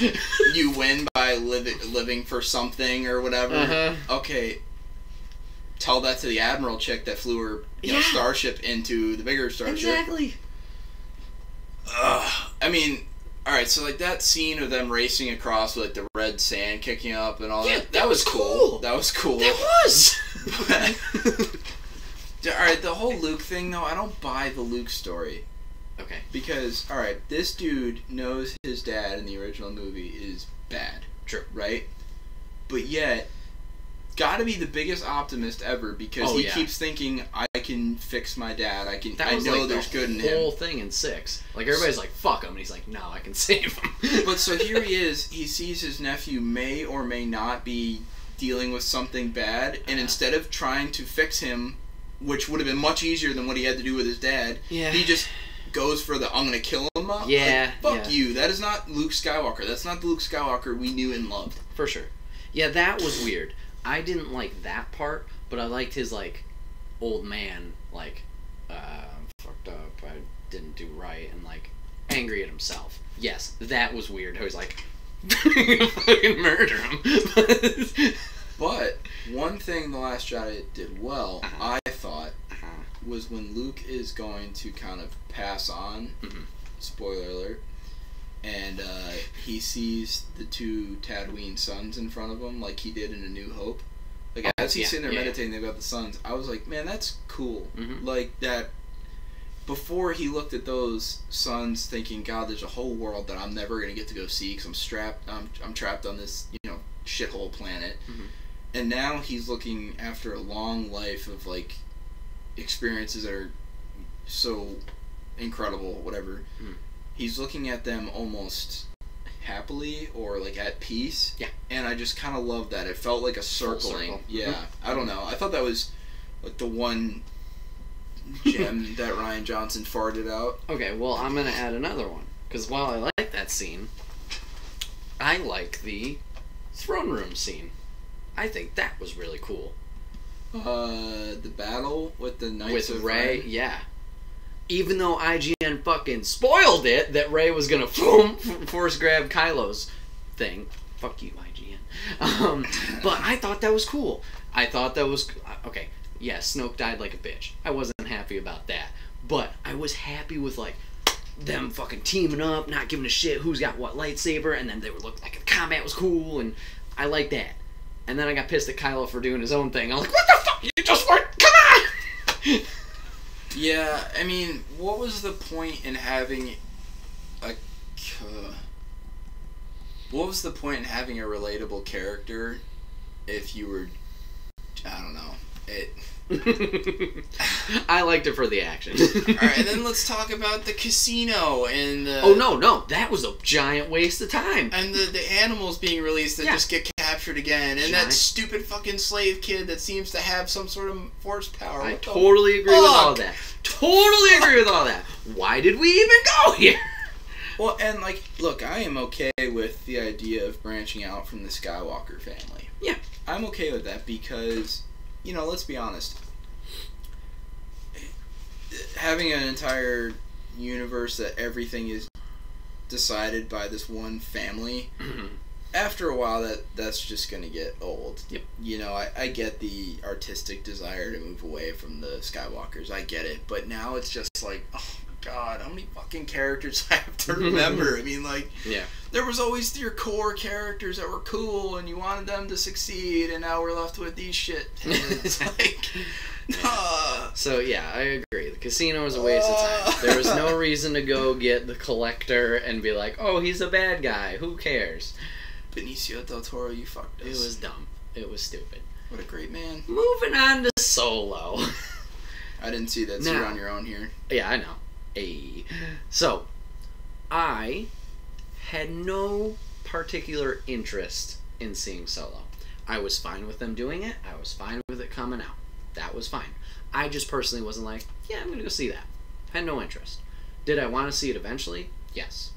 Now, after it came out, I heard that a certain character was in the movie. I don't know if you've known this, or know about this, so this will be a spoiler if you don't know it.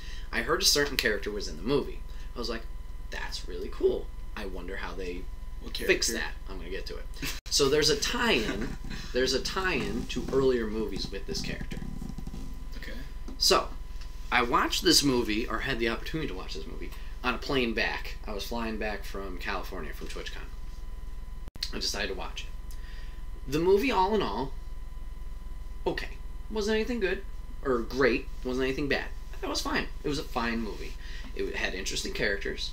Han was cool. How he met Chewie was cool. He had a love interest beforehand. There was good action. The thieves' tale kind of thing. How he met Lando. I thought it all was fine. It was good. The climax scene, or sequence, also pretty cool. Spoiler alert now. You learn... Well, throughout the movie, he reconnects with his love interest. They got separated in the beginning, and is that's part of his motivation is getting back to her. Is that Emilia Clarke? I think so. Yeah, I think that's the actress. Okay. They reconnect, and she's working for a evil kingpin-esque type character. Mm. So Han's working for them to try and figure out a deal, whatever. So they end up killing the kingpin character, who was Paul Bettany, who plays Vision. Okay. Which I didn't know he was even in this movie. So I was like, hey, I know that motherfucker. So anyways, he dies. Then Han's going to finish off the mission. The climax. The girl stays back and he's like, I'm going to meet up with you. Okay, cool. Turns out that the Kingpin and her were working for another dude and she reports into him. This is the other spoiler. This is where the cameo comes in. It's a hologram. She's talking to the guy. Black hooded figure. Recognizable voice. Steps into the light. It's Darth Maul. Mm. So he's canon alive. And I was like, huh. Okay. I'll bite. What are we doing now? So I'm interested to see how they weave that web in. But it was okay. It wasn't anything, like I said, great, bad. But that was the main thing. I was like, huh, I wonder if that's actually real, what I'm hearing. But yeah, it was right at the end. But so now I'm confused. Yeah. Where has he been? So this would have taken place well after the establishment of the Empire. Yes. The Sith are in control. Yeah, because there were stormtroopers present, and... So if the Sith are now the rulers and everything, why would he not return to his master who he so obediently served previously? Mm-hmm. He has no reason to be angry at Palpatine. I mean, shit happened. He got cut in half and apparently survived. Unless Palpatine would hold a grudge and be like, oh, you failed me. But. And, the whole two Sith thing is not necessarily having to be a thing. Mm-hmm. That's just a self-imposed rule from Bane, Darth Bane. I think so. I don't know. But another thing, I don't know if it was just how it was depicted, but he didn't have spider legs. He looked like he was standing. I don't know if it was just how the hologram was, or camera angle, or whatever it was. But it was like... My man reattached himself. Yep. He used his two-sided lightsaber. He was down in the hole, just... He's sewing himself up. That's where he's been all these years on that boat. That hurt a little bit, but we're good. Wait, how the hell did he get out of that, He had to sew himself up, and then he...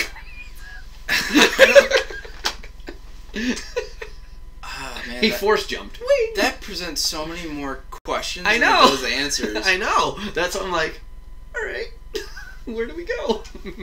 See, the thing that bothered me was when Star Wars, you had the extended universe, right? Yes. Like the books and everything. Yeah, and that was considered canon. Yeah. And then Disney said, nah, fuck all that, and they threw it out, which is dumb on so many levels, because people buy these books to read them, and some of them are actually pretty good. The Bounty Hunter Wars, great series of books.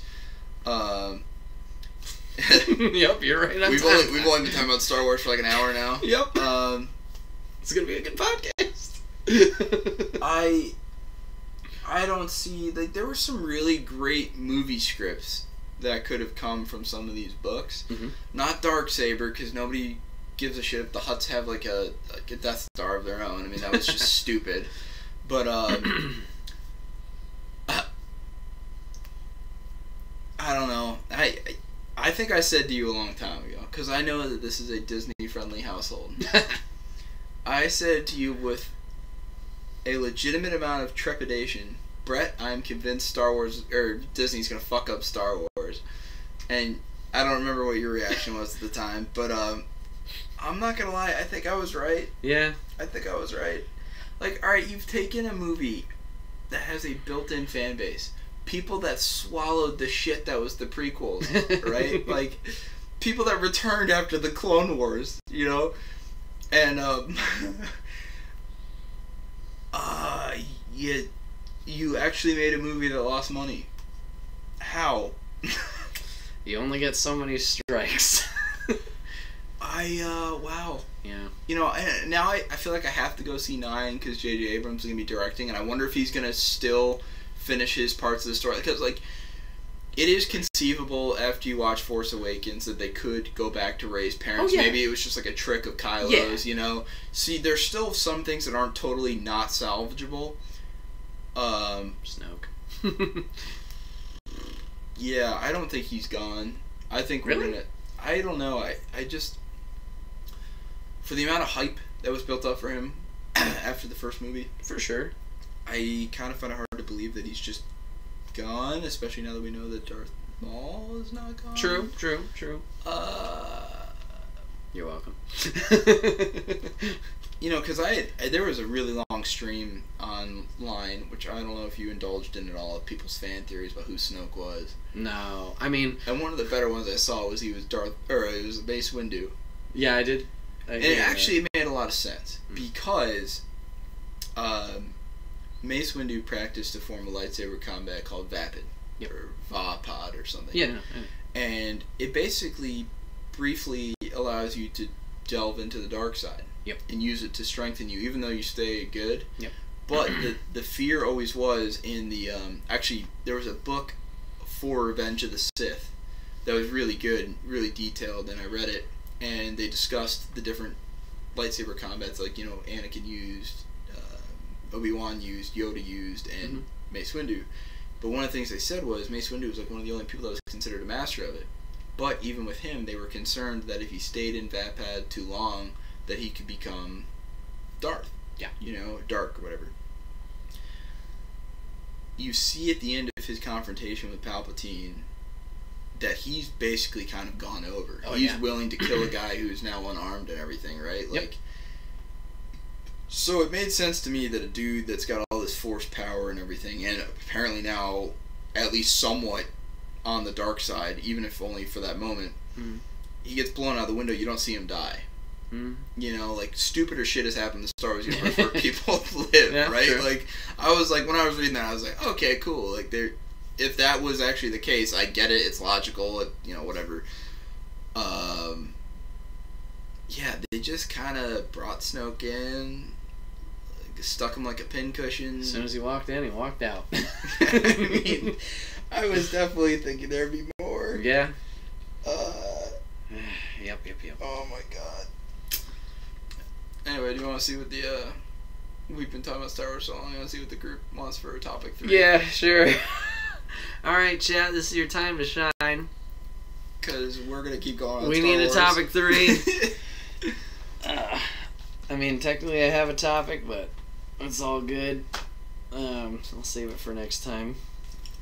But yeah, we would like to take a topic from you guys. If not, we can, you know, bullshit about some other franchise we want to rant about. You're listening to two guys who I would say had no lives in high school. No.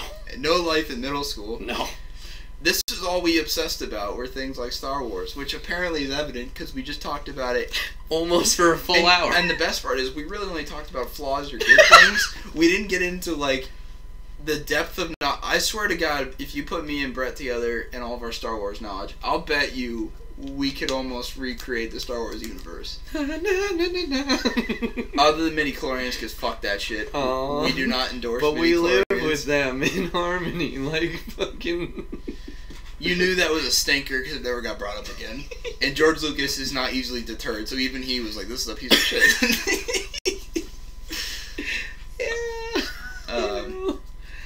Yeah, because I got Lord of the Rings all up in here too. We can get into that. Okay, so while they think of a topic, because I know Pi just joined us.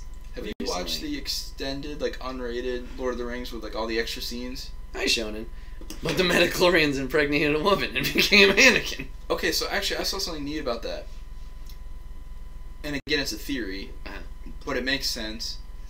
Darth Plagueis and Palpatine were experimenting with prolonging life. Right? So I had heard at one point that because they were messing with the actual fabric of life, the Force had like a, you remember like in physics, equal and opposite reaction type thing? And it created a life to counteract them. So that's why Anakin was created, and that's why Palpatine keyed onto him, because he realized that this must have been the result of their monkeying around with life. Yeah. So the Force said, whoa, like they're trying to extend and prolong life and make people immortal. I'm gonna create a counterbalance. Yeah, they mentioned that in the movies, kind of, like there always needs to be two sides. Balance. Yeah. And because they were messing with life, it was too out of balance. So the Force regulated itself by creating Anakin. That's interesting. Which actually fits the storyline pretty well. It's never been endorsed or anything, but I sat there, I was like, thought-provoking, cool. Yeah. I don't know. Nice. Yeah, George Lucas 100% thought of that. Cry face. Well, no. But. Look, I am forever grateful to George Lucas for the world he created for us and the characters he created for us and everything that comes from Star Wars. That being said, not the best story writer. Not the best dialogue writer. Oh, it's so soft here. Everything's so warm and soft and moist. And, that's you know, how I shut up, Anakin, you know? That creepy scene when they're sitting in that Naboo, like, vacation home, and there's, like, a fire, and it's nighttime, and I'm like, this is a rape scene. This is a rape scene. I don't like this. Get away. And I love Padme, so I was instantly like her, you know, her bro, trying to protect her. I'm sorry, brah. Trying to protect her from creepy raper Anakin, but whatever. Apparently, she digs that. So. Also, did not know Keira Knightley was in the first Phantom Menace. I didn't either. I learned that after Pirates. I was like, what? Because they looked like fucking identical. Anakin. Breaking the door. You're going down a path I can't follow. She was alive. I felt it. Oh, interesting question for you and for chat. Yeah. You know when Padme is giving birth? Yes. And the medical droid comes up and says, like, medically she's fine, but for some reason she's losing the will to live. Yeah. I always kind of wondered if Palpatine was behind her dying. Because,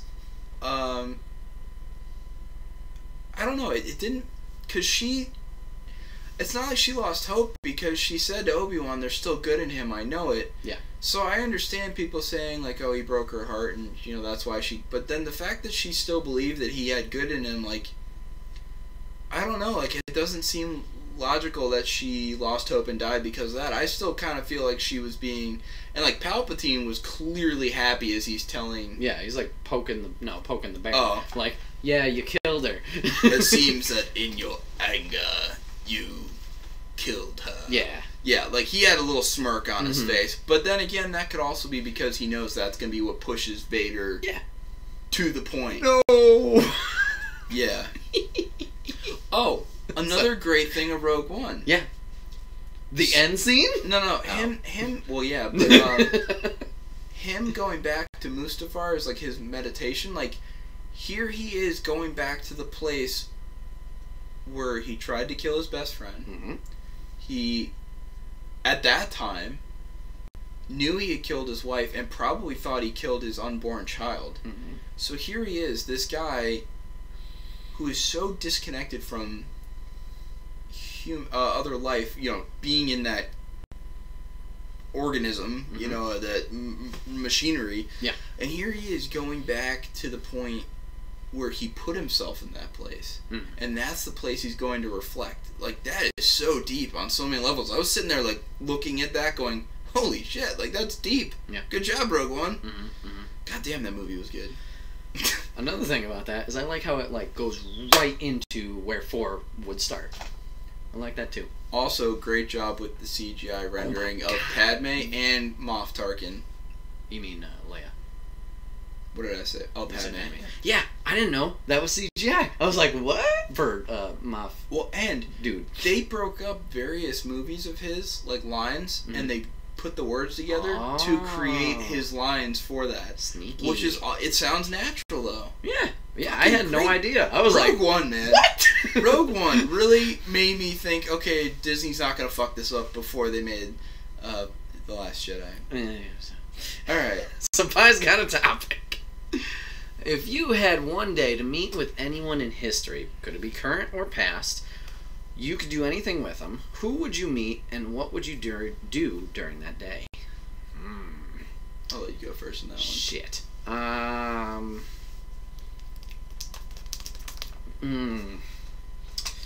That's a really tough one.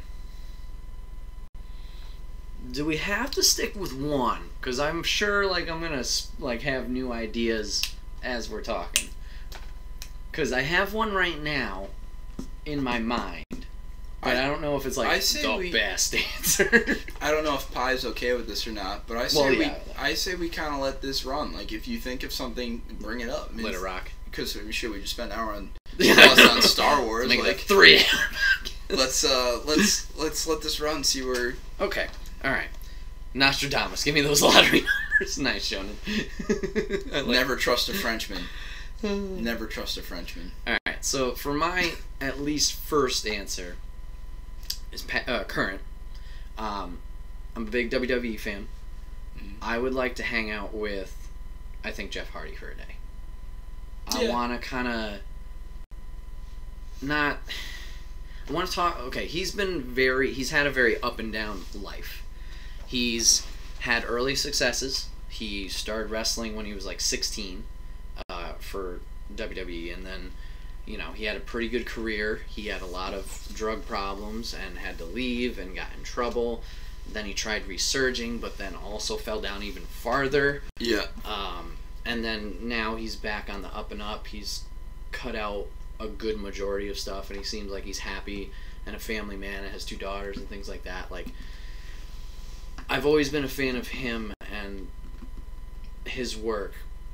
I kind of want to talk to him about, like, his life, how he knew, or what helped him get better, how, like, his time on the road was, what were things he learned, what were things that he just didn't like.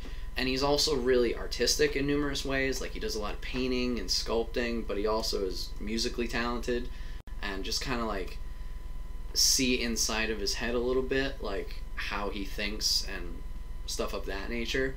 So I think that would be what I would do. So for my day, I guess, like, if I could, like, walk, like, on their property, like, just walk around and see all of his work and stuff like that, and just talk to him. I don't know, like, what else we do for fun, to be honest, but I think just pick at his brain would be the biggest thing that I'd be interested in doing. I guess would be him, but I mean, another one that I'm thinking of, also a wrestler, would be Shawn Michaels, because he had that period of down point. I don't know. I like the rise and fall and then the re-rise, because he had an early career, then he made a change for himself, he blew up, and then unfortunately just alcohol got to him, and then he became a family man and was reborn, and he hasn't had any problems since, and he's led a good life, and I've always been a fan of his work and his showmanship. So I guess those would be my answers, but it's just, like, pretty much just picking at their brain. It wouldn't be anything, like, activity-wise that I can think of, but I don't know. Who you thinking? So I'm gonna give an answer here, and it's gonna seem kind of obvious and probably a frequently given answer to this question. But based on me as an individual and my beliefs, I would love to be able to sit down one-on-one, face-to-face with Jesus. Mainly because, as somebody of that belief system. I'm 2,000 years after. I don't know what was explicitly said or wasn't said back then. I'd take him fishing, because it seems like he and the boys are down with fishing all the time. But I'd just like to ask him, like, being the dude who's gonna know everything, apparently, I'd like to ask him, I don't know, just like learn ways that I can improve myself. Learn from him how to be more compassionate to people, because it's that's something I definitely need to work on, is my compassion with people and relating to people, helping people. And also because it's like you bring up Shawn Michaels. One of the big parts of Shawn Michaels' transformation was that he became a Christian person. Yeah. And he's not the that's yeah. I had an uncle who, when I knew him as a kid, I really didn't necessarily enjoy being around him. And if we were going to be at family get-togethers with a lot of that part of my family, there was my family's got issues with alcoholism. So, not my parents, thankfully, but you know, some of their siblings and whatnot, and he was one of them.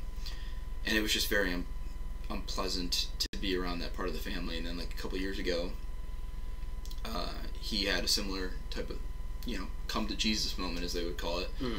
And now this is a guy that I love being around. He's been a really great uncle to me, like, because he was 26 years in the Navy. So when I've been out on my deployments and stuff, he's reached out to me to see how I'm doing, and, you know, give me pointers on how he got through his time underway and all that. And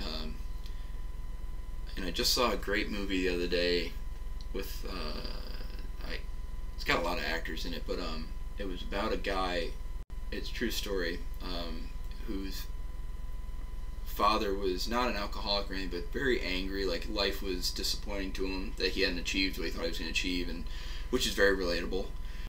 And the guy had a lot of anger, and their relationship was terrible, and the son ended up leaving at the end of high school and going out with his band or whatever, and they ended up becoming like a big name.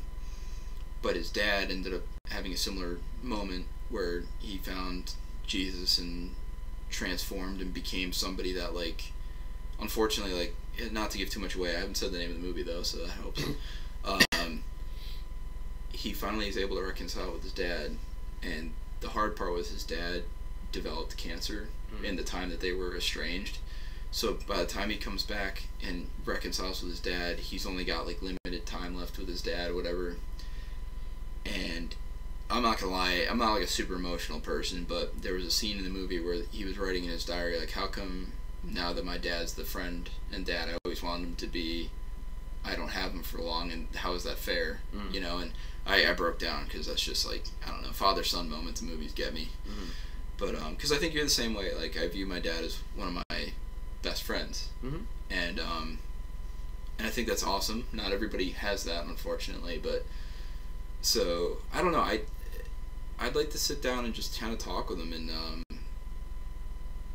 hear what his true message was, without other people's interpretations, without thousands of years in between us, and then, you know, just apologize for any of the bad stuff I've done in my life to his face. You know, if I've been cruel to people or you know, other things like that. I don't know. It's almost kind of selfish too, because I'd hope it would make me into a better person. But yeah, I just take him fishing and see what he's got to say about things. I don't know. It's basic answer. But that's when I read the question, that was the first thing answer that popped into my head. So, but you know, hopefully someday, if I don't screw up too bad, maybe I will have that opportunity. Do we want to answer Shonen's question? Yeah, I got one more, and then we can move to Shonen's. Okay. Well, you mentioned. Well, I mean, as you were talking, I thought of another one that I thought would just be interesting, and a somewhat enlightening experience, at least for myself in my current state.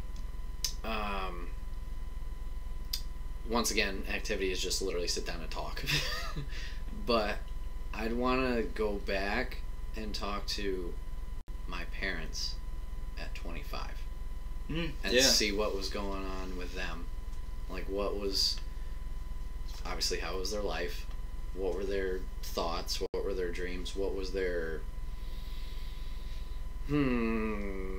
social mindset, or just mindset in general, I guess, of like, okay, I'm worried about this, or next goal is this, or I don't have a care in the world about this, or whatever it is, but just talking with them at where, you know, the age I'm at, and see how it compares. Like, do they have the same worries that I do? Are they worried about other stuff? Are they farther along in their life? Are they not? Which I'm sure they were. But, it's, you know, like, things like that, just to see their interpretation of it. Because obviously, like, now I can talk to them about that, but it might not be the same answer. Yeah. Because they have more experience and stuff like that. And that's all fine and dandy. That's great. But, like, getting that answer when they're in the moment, I guess you could say. Themselves. I think that's one of those things, though, you think about when you were a kid is, what were my parents like when they were younger? And you just cannot imagine it. Yeah. Like, I saw a funny cartoon once where, like, this kid goes, this kid is totally surprised by the fact that he's looking through a photo album and he's, like, totally surprised his parents had a life before him. And, and that's just human, though, because when you're a little kid, your entire life revolves around your parents, you know, and you justifiably assume that their life is equally also just about you. Yeah. So, like, when you find out, though, like my dad was previously engaged years before I met my mom. And my mom was previously married. She was, you know, widowed. But you see pictures are kind of, it's never going to give you the information like you're looking for with the conversation. But it's like, it's so weird to see them as like people. Yeah, I don't know. It's like when you see like a celebrity out eating, and you're like, "Oh, they eat too." Just like they go to Taco Bell too. Just like when we were kids, like, wait, my teachers don't live at school. Oh yeah, yeah. No, I saw one of our teachers at Dunkin' Donuts one time, just like having a coffee, eating a donut. It was just like the biggest revelation to me. I was like, dude, my man loves Dunkin' Donuts too, though. He got the double chocolate. Oh my god, that's my favorite. Don't you know that goes to your hips? You're 35, man. Oh, Senpai, thank you for that one. That was a good one. And then, we'll wrap with Shonen's topic. Would you rather live in Middle Earth, would you rather live in Middle Earth or a time long ago in a galaxy far, far away? I'm assuming it's Star Wars that's long ago, far, far away. Yeah. Okay, I'm gonna say galaxy far, far away because of technology. Don't get me wrong, I think Middle Earth would be cool as hell, minus me dying every 5 minutes if I ever respawn because of all the weird shit around.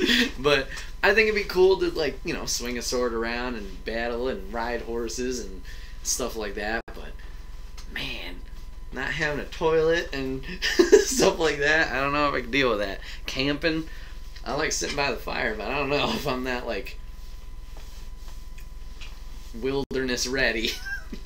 So, like, yeah, there's a lot of problems in the future. Like, I don't think a bounty hunter would be after me or anything like that. You don't know, though. True. And then if the Empire's in charge, well, yeah. Hey. True. Okay, based on your conversation earlier, they're not that bad. They're rule with iron fist. Misunderstood good guys. Exactly. So, like, just administrators. Exactly. So, you know, it's not all bad.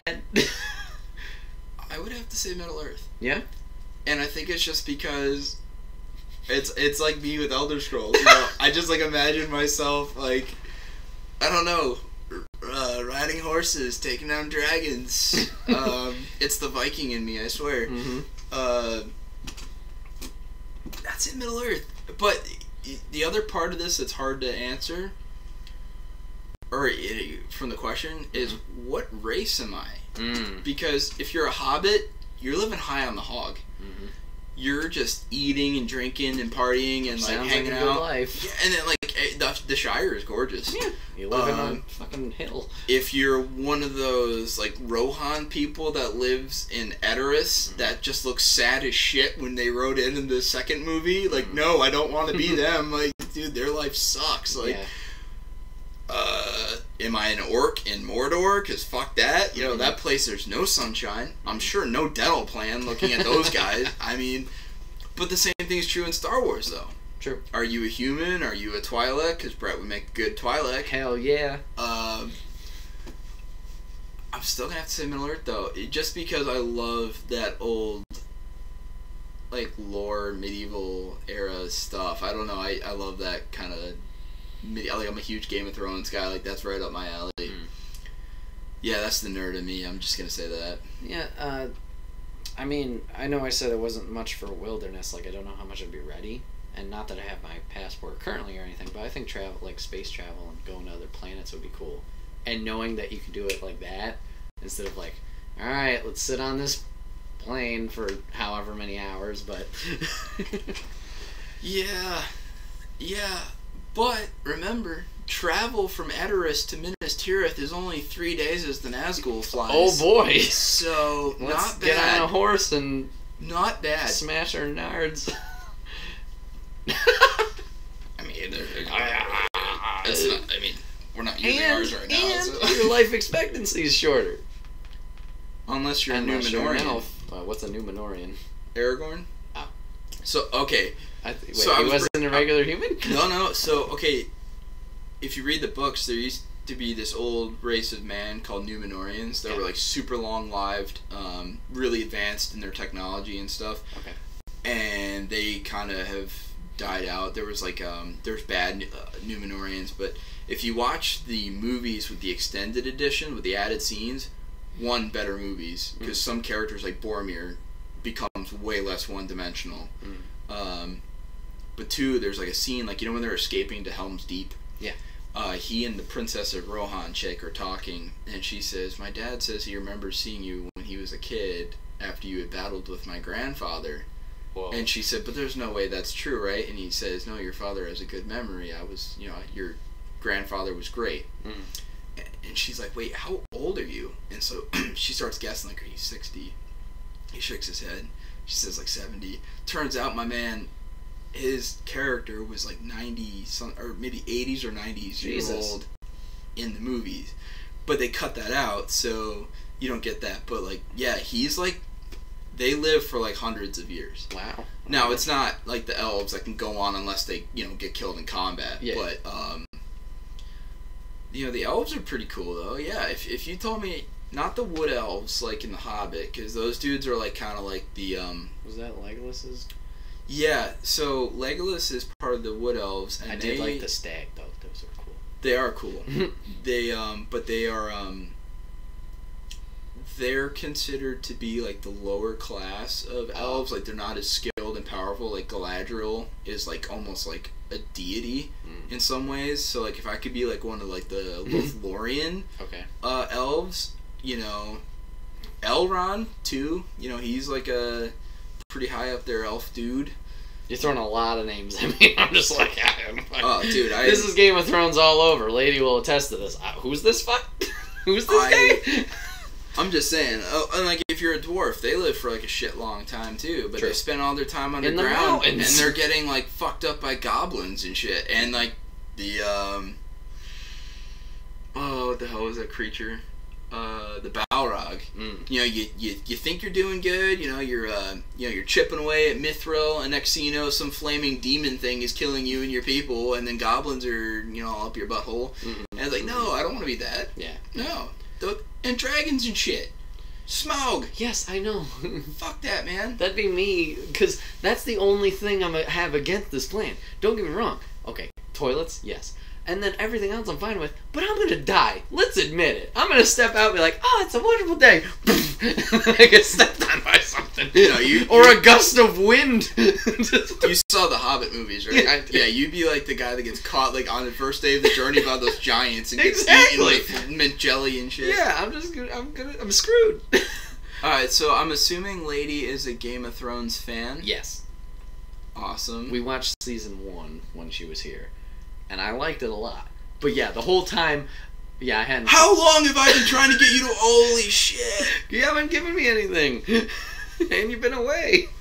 But anyways, the whole time I'm just like, okay, who's that guy? Wait, he knows this person, and he's doing what to this person in the thing, and... Oh, dude, imagine reading the books. There are so many more people and shit. I don't read. No, but what I'm saying is, like, the show is hard enough to keep figures, like, and characters in, and then I'm reading the books, I'm like, who the fuck's that? Oh, wait, let me go back to this book real quick.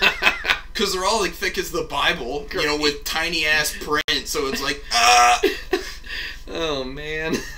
It's, great books, though. Yeah. Great show. Yeah, I enjoyed that first. You got to, oh my god, dude, you have to watch the whole show before it starts this spring, though. Because the last episode of this last season, no spoilers, that last scene, you're just sitting there going... I mean, I know certain people do certain things just because of, like, internet. Oh, I don't think you know this part. Probably not. But I'm just saying, I know, like, a little teeny... Shit came crashing to the ground, if you know what I'm saying. Alright. Lady knows what I'm talking about. Shit came crashing to the ground. Okay. To be fair, everything seems really streamlined as the season goes on. Gets really streamlined? Okay. Well, when you kill a character every 5 minutes on the show, you know, it... We have 3 people left. You start to whittle away at the useless fucks. Yeah, I mean, by the end, I had a general understanding of, like, okay, I understand what happened this season. But yeah, going through, I'm like, what? Well, so like, episode 1, I'm like, my head hurts. You watched the whole season 1? Correct. So, dude, Sean Bean getting killed again? Rip. That poor bastard.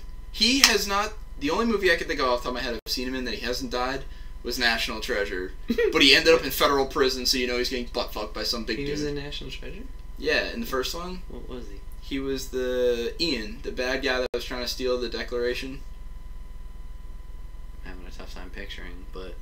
I had no idea. But still... Because I only knew him from Lord of the Rings. Ended up in federal prison, so he got shivved or fucked in the butt. Yay.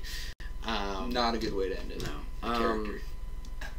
Yeah. No. By the end of the season, like, what the fuck? We set up White Walkers. Where the fuck are they? Because I was ready. I'm like, let's go. And then no. Well, you don't see the White Walkers. You see them. You see them the first episode, and then they never show up again. Oh no, I know. They sprinkle them in throughout the season. Apparently, something's gonna go down later on. At least the lady told me that. She's like, oh, they're gonna fuck some shit up. I'm like, okay, but I wanted them now.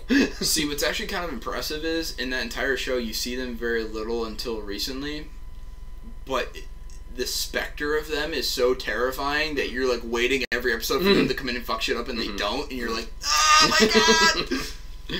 Yeah. So. And fuck being on the wall. Let me just say that. Because your entire job is to freeze your dick off and be waiting for either wildlings or White Walkers to come in and wreck your ass. But you get to hang out with Sam. Fuck that dude. I would have killed him. No, you don't like Sam? No, he's annoying. Well, he's important, but he's annoying. He's a fat guy. He's very smart though, which comes in handy later. And fuck. So yeah, I like Middle Earth. I think I'd die real easy. I think I can, like, space is just like this. I got my own little place. As long as I don't get on the wrong side of anybody, hopefully, I'll be fine. Maybe.